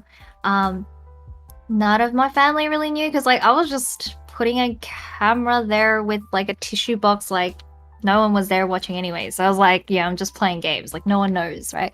And then, I kind of like told everyone when I like had a bit of viewership. Like, by viewership, I mean like 10 people watching or something like that. And then I was just like, oh, okay, maybe I can tell someone about it because I was just like, oh, you know, this is what I do now because like nothing was interesting in my life at the time because, you know, COVID, can't really do much.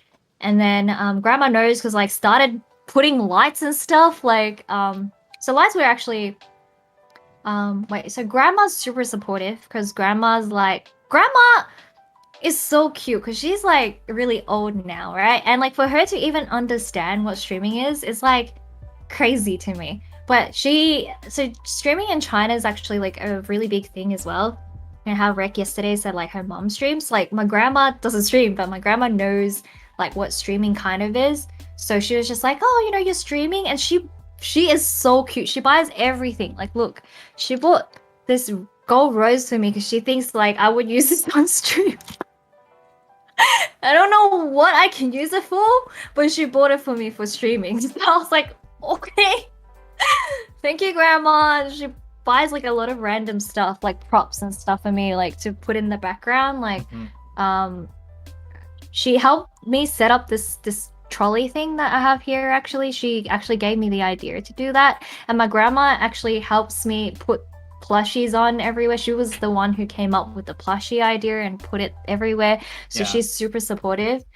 When I told my mom watches all of my streams. Like, it's crazy because I think my mom just missed out on so much in my life, right? She just doesn't want to miss out on a single thing. I sometimes have like 5-hour streams and she might be busy at the time when I'm streaming. So she literally goes back to my VODs and she watches my 5-hour VOD. So she knows exactly who everyone is. She knows who Rek is. She knows who like Dog is. She knows who Bong is. She knows who Kai is. Like, she knows who Cat is. Like, everyone. Wow. She knows people who like support me in my stream as well. It's like crazy. She's like another level of commitment. And then my siblings, they like for Christmas, they like literally put up like so he got me the rose thing, and then my sister got me the light thing because they just know that like I'm really into streaming now. So like they've got me everything related to streaming. So they've been really supportive as well.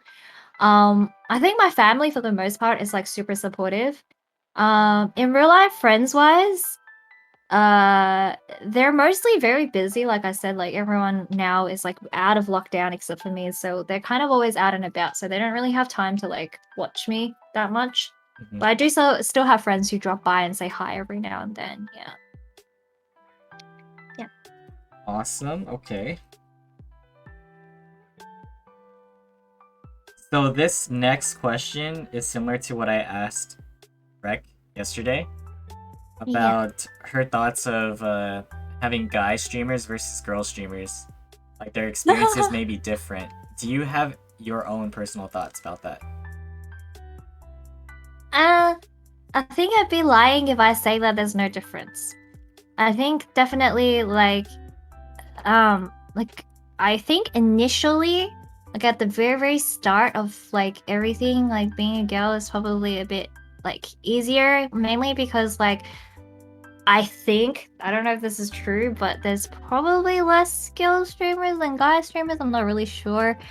But I feel like girls like watching girls and guys like watching girls. So I guess there's more girls girls do like a little bit better at the start, but then ultimately it still comes down to like the person's personality and like what they're like as a person in the end. Like you, Wilson, right?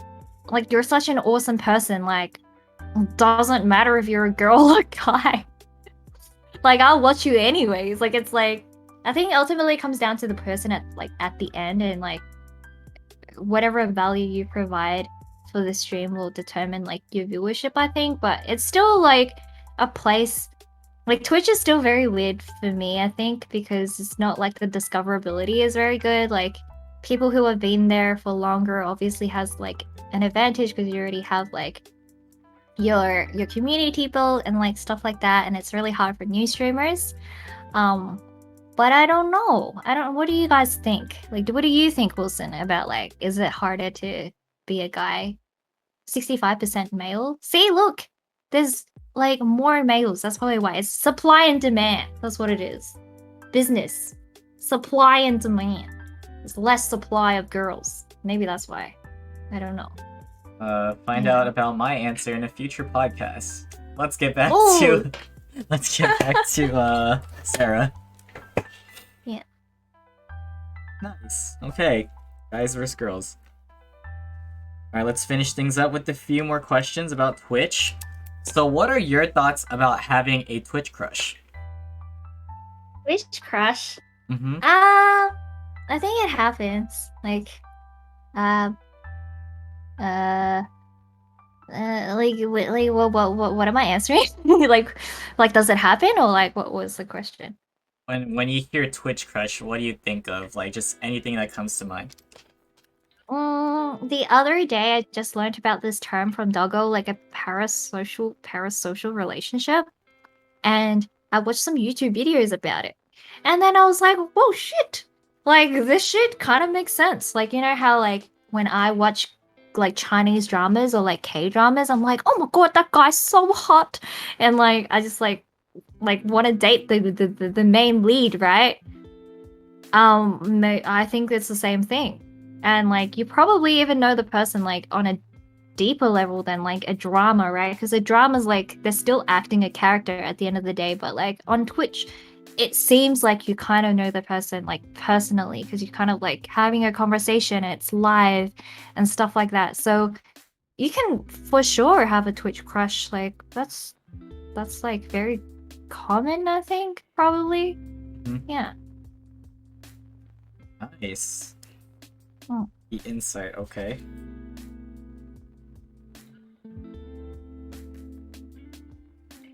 Alright, so in your own thoughts, we have big time streamers, there's small streamers. What do you see as a mid-level streamer? Mid-level streamer. I think yesterday Rick answered this, and I think she's right.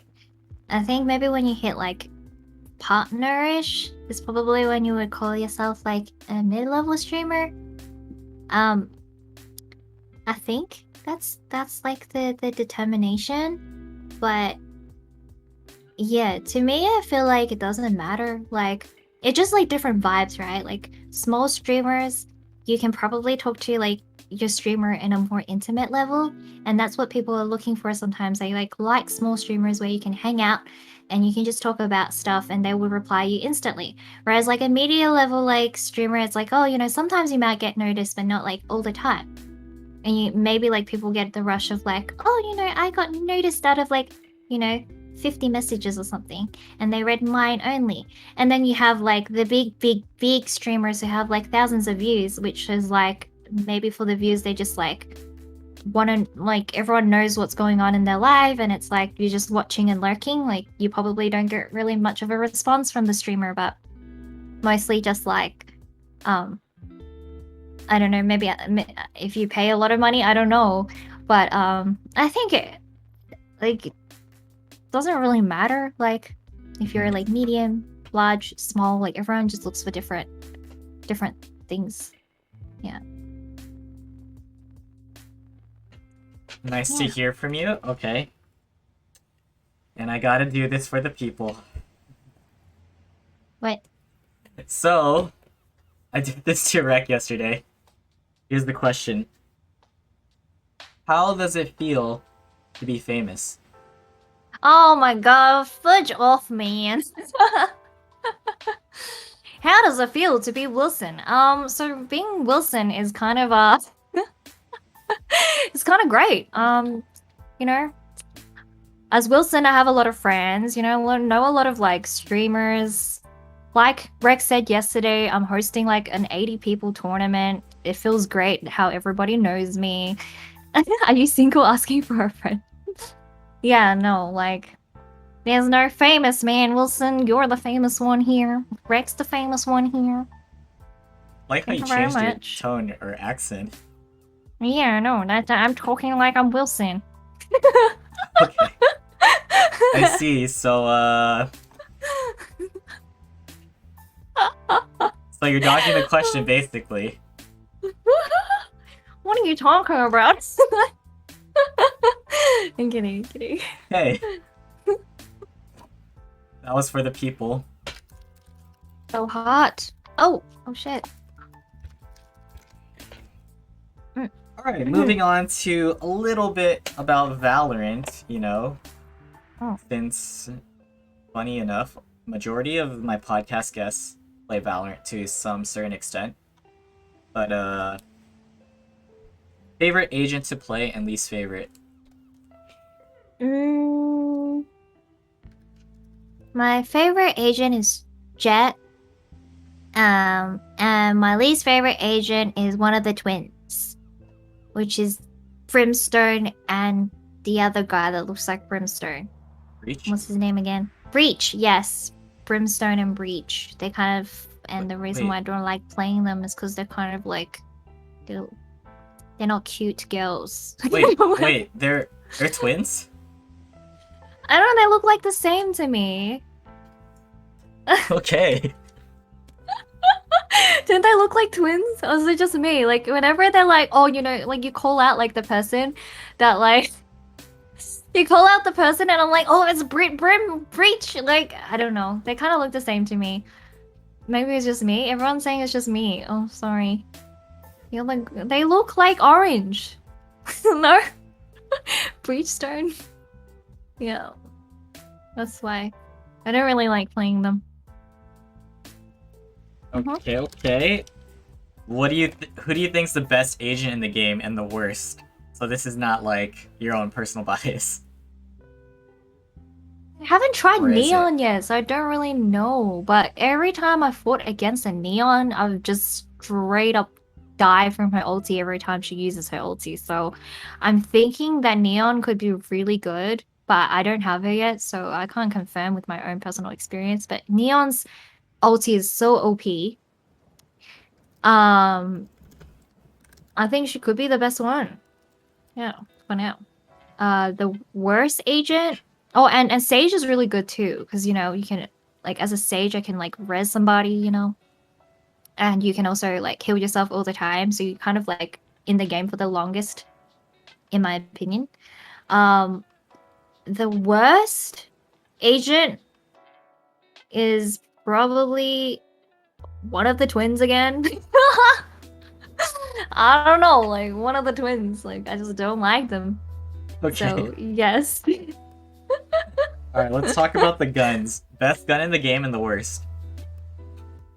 Best gun? My favorite gun is Vandal, but I think Ares is pretty buffed now, but I still use Vandal anyways.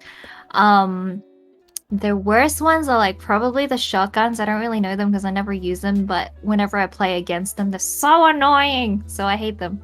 I don't like the shotguns. Yeah. Alright, what is your favorite skin bundle or set? Prime. I Prime, love okay. the Prime Vandal. Yeah. It's It's my favorite. Like it just hits different, you know. You get the headshot. And it's like the sound effect and like the feel. Like with the skin, I'm a better player. Mhm. Yeah. All right, now rank your maps from favorite to least. Oh, what are all the maps? Can someone like tell me all the maps? I feel like I know my favorite, but I don't know all the maps. I don't really remember. But my favorite map is definitely Haven, because it's like one of the earliest maps like that I played on. So like I know all like the spots to like look at and like everything. Yeah. Oh, thank you for the wanted for the sites. So Haven and then it'd be Split, I think. There's Yeah, Split also is also pretty Ascent okay. too. Oh, Ascent. Or Split and Ascent. So Ascent first. So like Haven and then Ascent and then Split, Bind, Uh-huh. and Originals, then okay. Icebox, Breeze, and Fracture. Yeah, just like going from like literally when they are released, because like I hate playing on new maps. Like Fracture is so trash. Like I hate Fracture to like I just want to bash it every time I see it. Breeze is so hard because Breeze is like you gotta like be really good long range. You know what I mean? Mhm. It's always like long range, and also Killjoy is really hard to play on Breeze because like your ulti doesn't reach anywhere. Fracture is just like because it's new, so I don't really like it. It's hard to like know which angle to watch and stuff like that. So yeah. Mhm. Okay, and lastly, like I mentioned to Rek and how she shared her thoughts about the toxicity in Valorant, do you have your own thoughts or personal experiences to share? There's toxic behaviors. Mm-hmm. Oh, a lot of toxic people out there. So when I first started Valorant, I was really, really bad. I think everyone's really bad when you first start off. I was bronze, obviously. Um, it was so bad. And like, because at the time, I actually started Valorant because of my ex. And his group, they're all pretty good. Like, even though they just started, but everyone went to like plat real fast because they all kind of played FPS before. Like they played CS and they played like PUBG, like you know all the other games before that. But this was my first FPS game aside from Fortnite. Don't judge me because I play Fortnite. But back then. But then yeah, aside from Fortnite, like this was my first like FPS, and like so I don't really know how to like if you know what I mean, because everyone already knows like how to choke a corner, how to like headshots and like all that stuff, and know their guns and stuff. Like I don't really know any of the guns, so I was like in bronze for a really long time, and everyone else was like in plat or like gold, so they like can't really play with like a bronze. So I sometimes had to like solo queue. This was before I found like friends who were like the same level as me. Um, and all the guys that are like in the game, or like there's rarely any girls for some reasons. It's like I always bump into guys all the time. Maybe there's just more boys playing the game. I don't know. And then I would say like, oh, be main, and then they'll just be like, oh my god, a girl. And then it'll just be like the whole time, it'll just be like, oh my god, like a girl, like she's a girl, like the whole time, like they'll just be like, she's a girl, like blah blah blah, and like they'll either fanboy over you, or they would like talk shit. Like it would just be like, oh, like stop playing if you're like so bad, like don't be a jet if you don't know how to play it. What the fuck? Like, they'll just be saying like really mean things. That's why I really solo queue as well, just in case I bump into like weirdos, or like I always want to queue with like a friend, but I have like this friend, like his name's Adam, and he's like really good at trolling people back. So when I used to play with him, he used to be like he used to just like troll them back like real hard and talk shit back, and it's just like hilarious. But yeah, it's not fun when everyone's being like really toxic and stuff. But yeah, so that's why playing with like friends or like people it's just like so much better. Yeah. Hey, thank you so much for sharing your thoughts about that.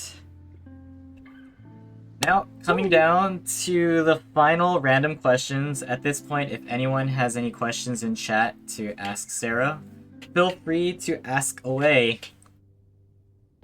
And I'll ask some of my own too. So, Yeah. what are your biggest pet peeves? Oh, this biggest pet peeve is when people are late. Because I'm like really on time, like all the time. If anything, I'm always early. Like I'm hella early, like all the time. I don't know, maybe just the way I am. So I really hate it when people will like they flake Mm-hmm. or they're like late. Um, and this is like one of the really big problems I had in my first relationship. Is like I would say like let's meet up 12 for like lunch, but I don't see the guy till like 3 p.m. So that's like a really big pet peeve of mine Mm-hmm. when they're like late. And yeah, or like if they flake, that's like pretty bad as well. Probably that's like my biggest pet peeve, like that I could think of on the top of my mind right now. Okay. But yeah. Mr. Dog, do you want me to ask that question for you? Let me F ask. off.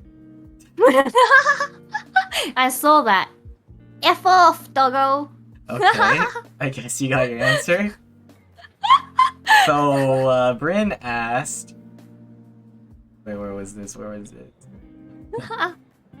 Oh gosh.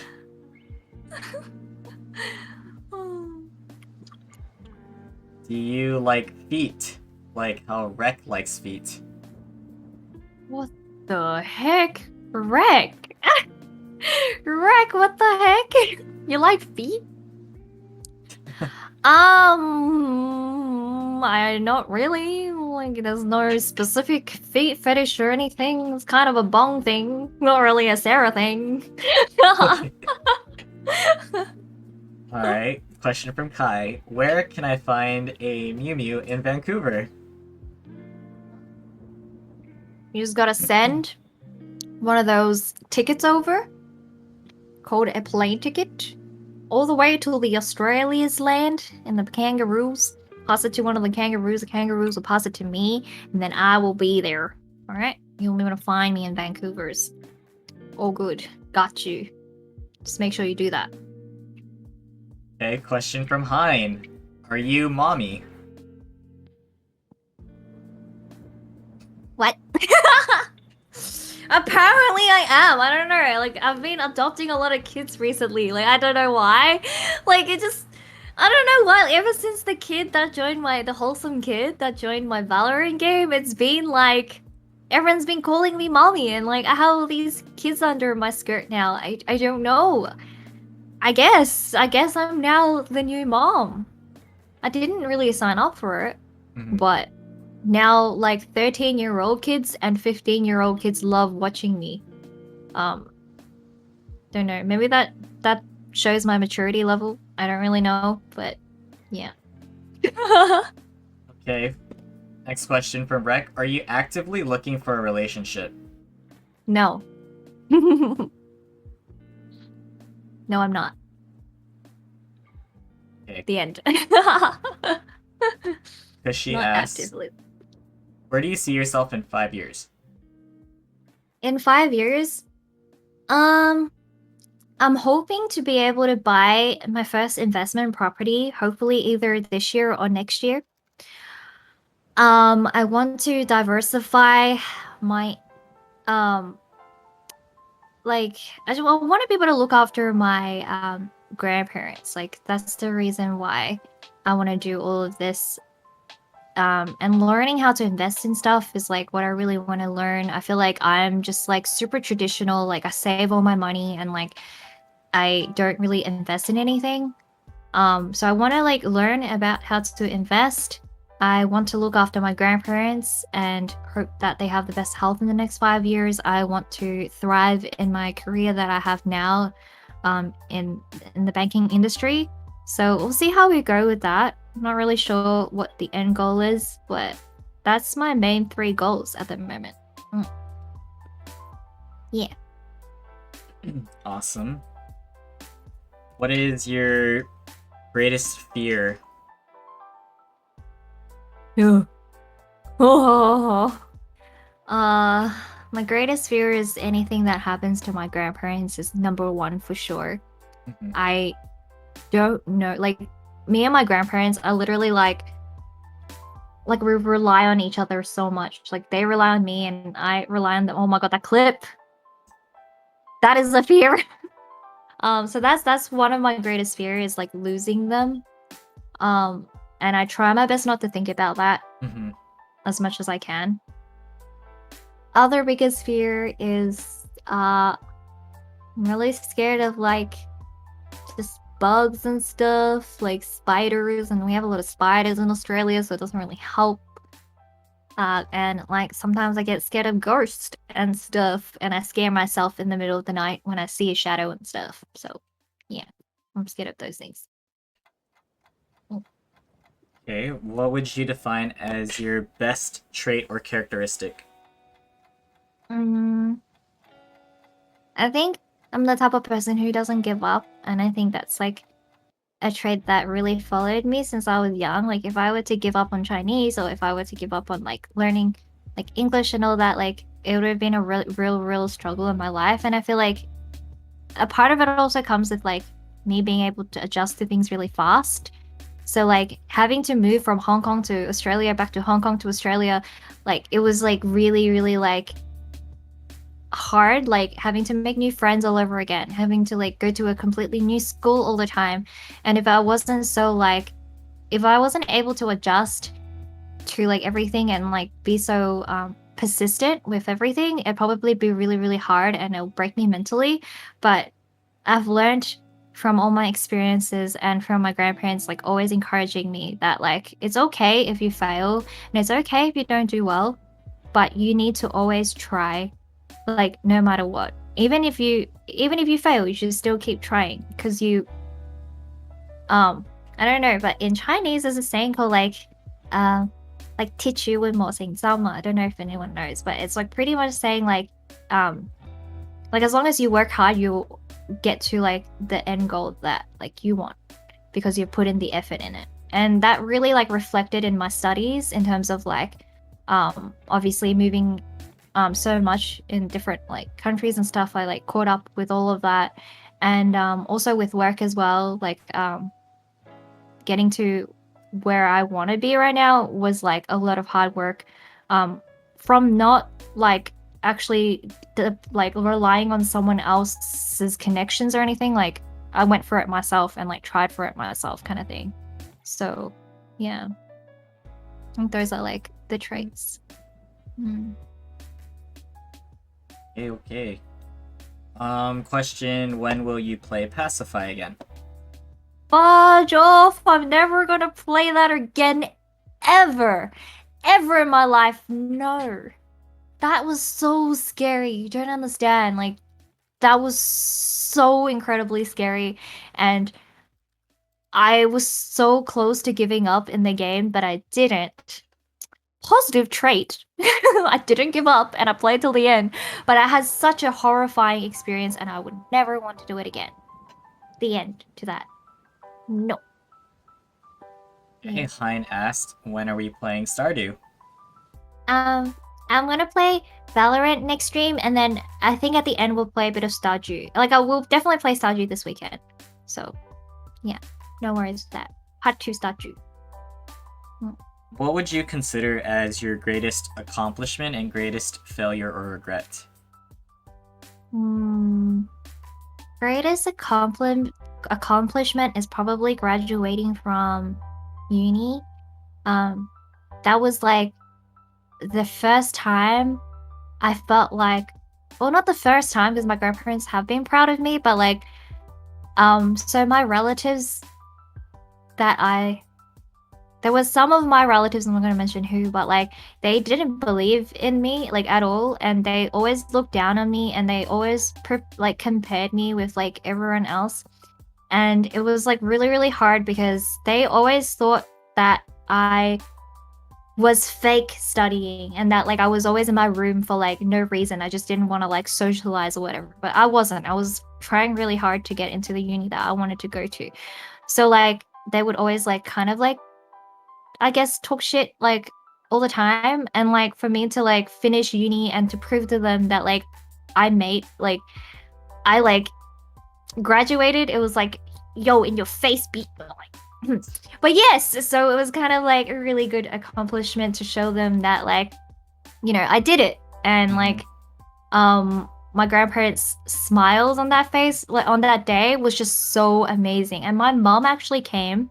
So I think I met my mom like between like, I think maybe first year of uni. So she actually was able to make it not to my high school graduation because we didn't meet then, but like she was actually able to come to my university graduation. So it was like a very meaningful moment for like me and my entire family, like having everyone see me graduate. So that was my most accomplished moment, I guess. Yeah. Yeah. Okay, What so was the other question? Is there another one? greatest failure or regret? I don't know if I have like I could think of anything on top of my mind, but failure. Oh, not really failure, but like there are times where I would like say, like I would get mad at my grandma or like get mad at my grandpa and stuff, and then like I would think about it and I'm like, oh my gosh, I am such like I'm so ungrateful, and like why did I do that, or why did I speak to my grandma like that? Like I shouldn't have ever done that kind of thing. So like I guess at those moments I feel like I should like I realize I'm just like such a like failure, you know. But like it's never really been a point where I felt like I've failed everybody or anything. Like yeah. Okay, down to the last three. So, what was your first impression of me? Oh my god! It's like, so I was streaming. So this is how I met Wilson, everybody, if you guys want to know. I was streaming, and I was celebrating my 500. It's crazy because we've already celebrated 2 things together, Wilson. Like without even really planning it. Like it wasn't like we planned it. Like it was just so random. Like, so that day I hit 500 on stream, and we were singing karaoke, and then Egni in my chat, who is also in your chat, Wilson, linked us up, is what happened. So he basically went into my chat and he was like, yo, get to know this Wilson guy, like blah blah blah, like he's also singing, he's an amazing singer, blah blah blah, like you guys should do a duet together. And I was like, why not? Like I'm singing anyways, right? And I'm like, and I get to meet a new person. I have no idea who you are, Wilson. And so I kind of like pull up your stream, and like you left to go to the toilet or something. So I was like, oh, okay, never mind. Let me just sing my song first. And then after my song, you came back and you like went into my chat and you were like, yo, like, you know, you down to like do something together or like sing a song or something? I don't really remember. But you said something like you'd be down to like sing a song or something. And then so we just sang for each other, like on stream to celebrate my 500 followers or something. And everyone came to support, and I was like, holy cow, like all his chat is here.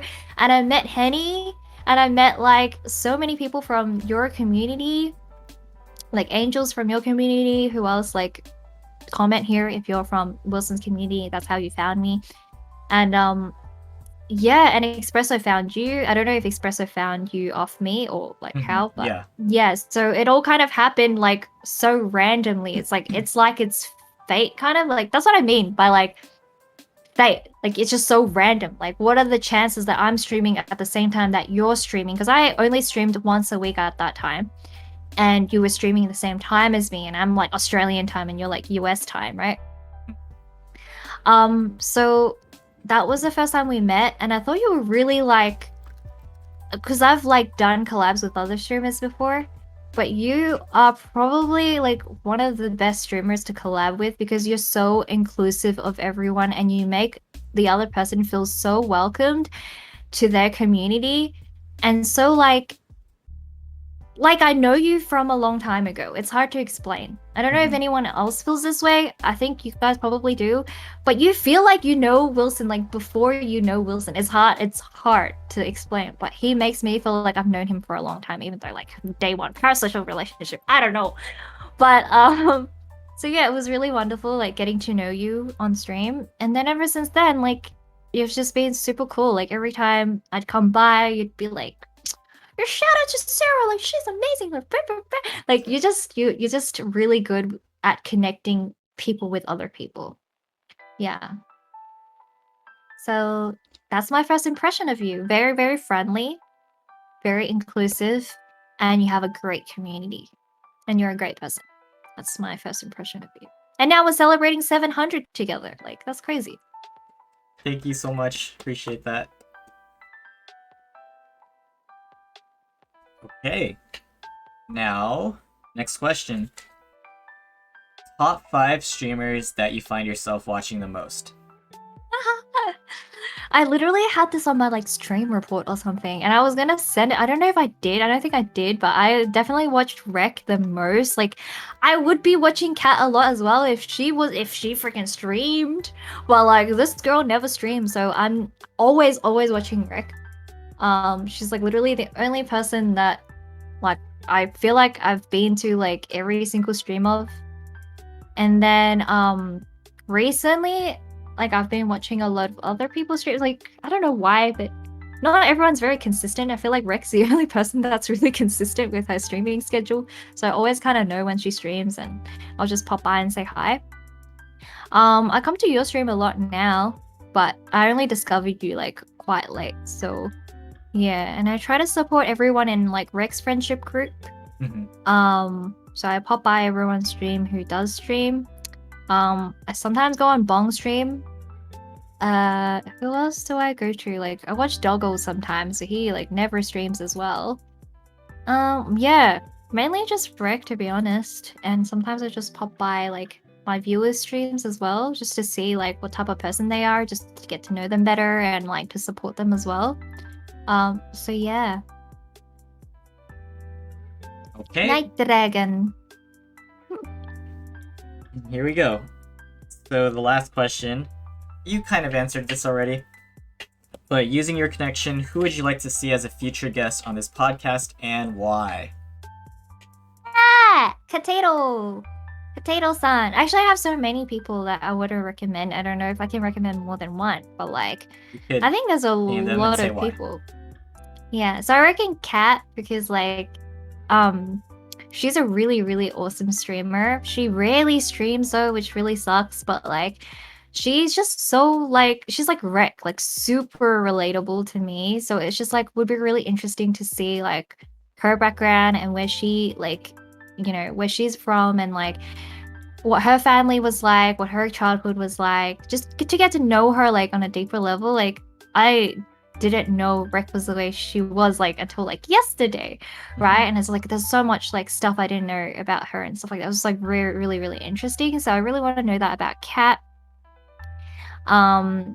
Also like, oh, there's so many people. There's just too many people. Like honestly, everyone who I know, I just want them to like come on this podcast because I just like want them to like tell the story. It's just like such a good place. I don't know, Wilson, you're doing such a good job. Thank you. I appreciate you. Yeah. Appreciate you and everyone too. Okay, so that is it for the questions. How are you feeling now since you were nervous in the beginning? I think I spilled a lot of tea. Am I still here? Because your stream just kind of lagged out for me, but yeah, so I feel like I really opened up, and I feel like I've not really done that on Twitch before. Like, I feel like I just started streaming and, like, I'm just playing games and, like, having fun with everybody, and, like, I'm always, like, happy on stream, and it's like you don't really see, like, what's behind that. Yeah. So when I watched, like, Rick's podcast yesterday, I'm like, damn.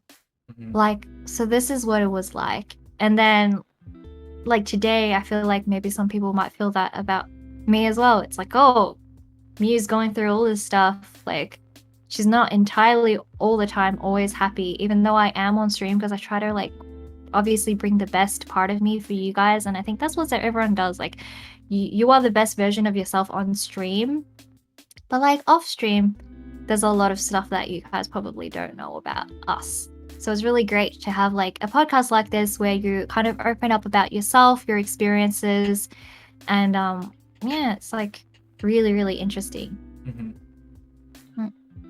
Yeah, I'd love to hear that. Okay, so are you still up for singing? Oh my god, I don't know. Are you singing? No, it's your podcast. What the You're the heck? guest of honor. What is this? I mean, I can try, but I don't have my reverb on here, and I really need to go pee. So Wilson can sing Okay, one while I go pee. How about we both go pee, because I also have to go pee. You Yes, come please. back, and then you sing without reverb. So you don't need it. Oh my god. All right, let's go pee first. All right, pee break. Pee Yeah, poo you poo think break. about the song too.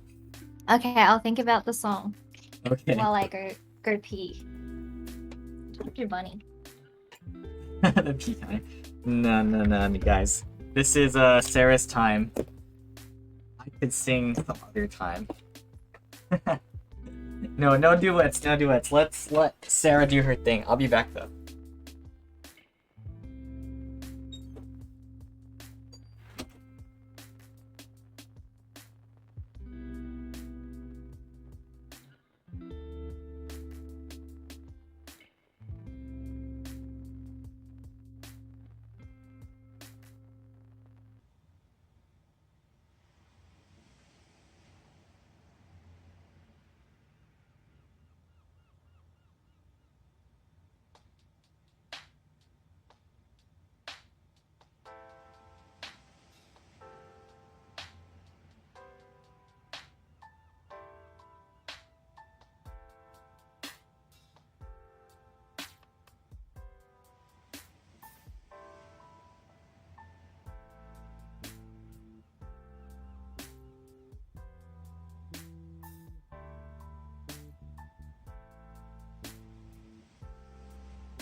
It's so hot. Duet. Duet? Thank you. Huh. Oh god, it's Hey, hot. let's go. What's the song? I have no idea, but let me go find one. Hang on. Let's see if I can find one. Oh, can you guys hear the music though? How do they hear the music while I sing it? You know what I mean? You could just stream it on Discord, and then I'll open it. Oh, okay. Let me try it. What do you guys want to listen to? I don't really You know. could do like a like Chinese song? Yeah, do a Or Chinese English song song? since you're comfortable with that. Or you said it suits Let your me style. find one. Oh wait, Kai says Oh. Reflection. Reflection. I can sing Reflection. Alright, Reflection it is. Reflection Mulan. Alright. Reflection Mulan karaoke. Dude, this song really resonates with me. That's good. Oh my god. Okay, let's do this. I will try to like. So do I share my screen? Is that what I do? Yeah, And then on go that specific tab. application. All right. Let me know when you are in it. We're good. Go ahead. Okay. Oh, but my face is gone. No, Oh. no, I got it. Okay, let's see. Yeah, we can hear it. I hope this is the right thing.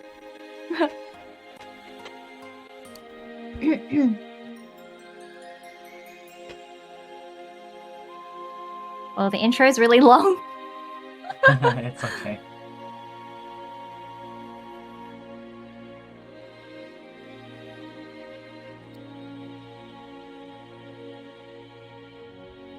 Alright, ready? Ready?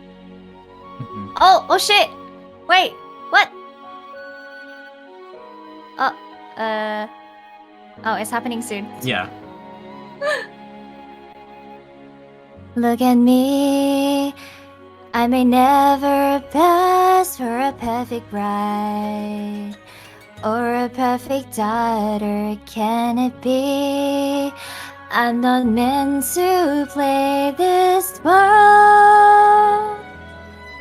Now I see that if I were truly to be myself, I would break my family's heart. Who is the girl I see staring straight back at me? Why is my reflection someone I don't know?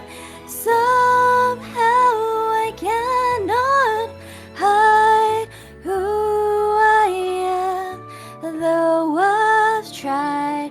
When will my reflection show who I am inside?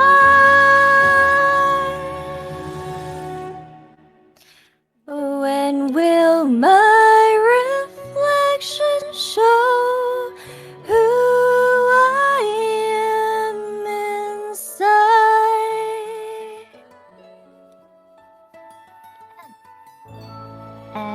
Yep. That's Reflection from Mulan. Thank you very much for having me.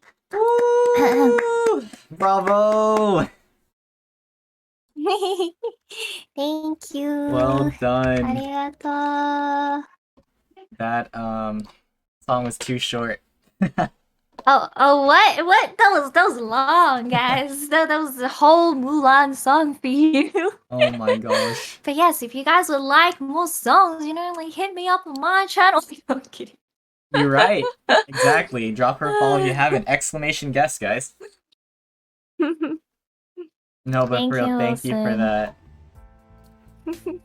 No, thank you for providing such an amazing space for me to unleash all my deepest and darkest thoughts in one day.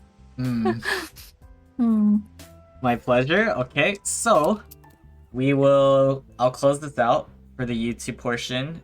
What are you planning to do after, since it's still pretty early in the day? Dinner soon? It's so hot. It's really hot here in Melbourne, so I'm gonna eat a little bit and then probably maybe go for a shower or something, and then I'll play games all night long. Yeah. Alright, there you go. Yeah. Thank you so much, Wilson. I really appreciate you, and I appreciate everyone who's here today as well. You guys are awesome. Thank you. Alright. Guys, ladies and gentlemen, thank you so much for being here. This has been the Chang Gang Podcast, episode 48, featuring Sarah, aka MewMelodys. Sarah, thank you so much for dedicating so much time for this podcast in such short notice. We are going to be checking out at 3 hours and 26 minutes. Do you have anything to say to the chat? And everybody. Love you all. Bye-bye. I'll see you on Wilson's stream or my stream. Bye. Thank you to the viewers. Make sure to give this video a thumbs up if you haven't already, and hit that subscribe button. I welcome you all to the Chang Gang with open arms. Stay tuned for episode 49. It is coming out sooner, a lot sooner than expected. It will be tomorrow. Much love and appreciation. Thank you. Peace. Peace.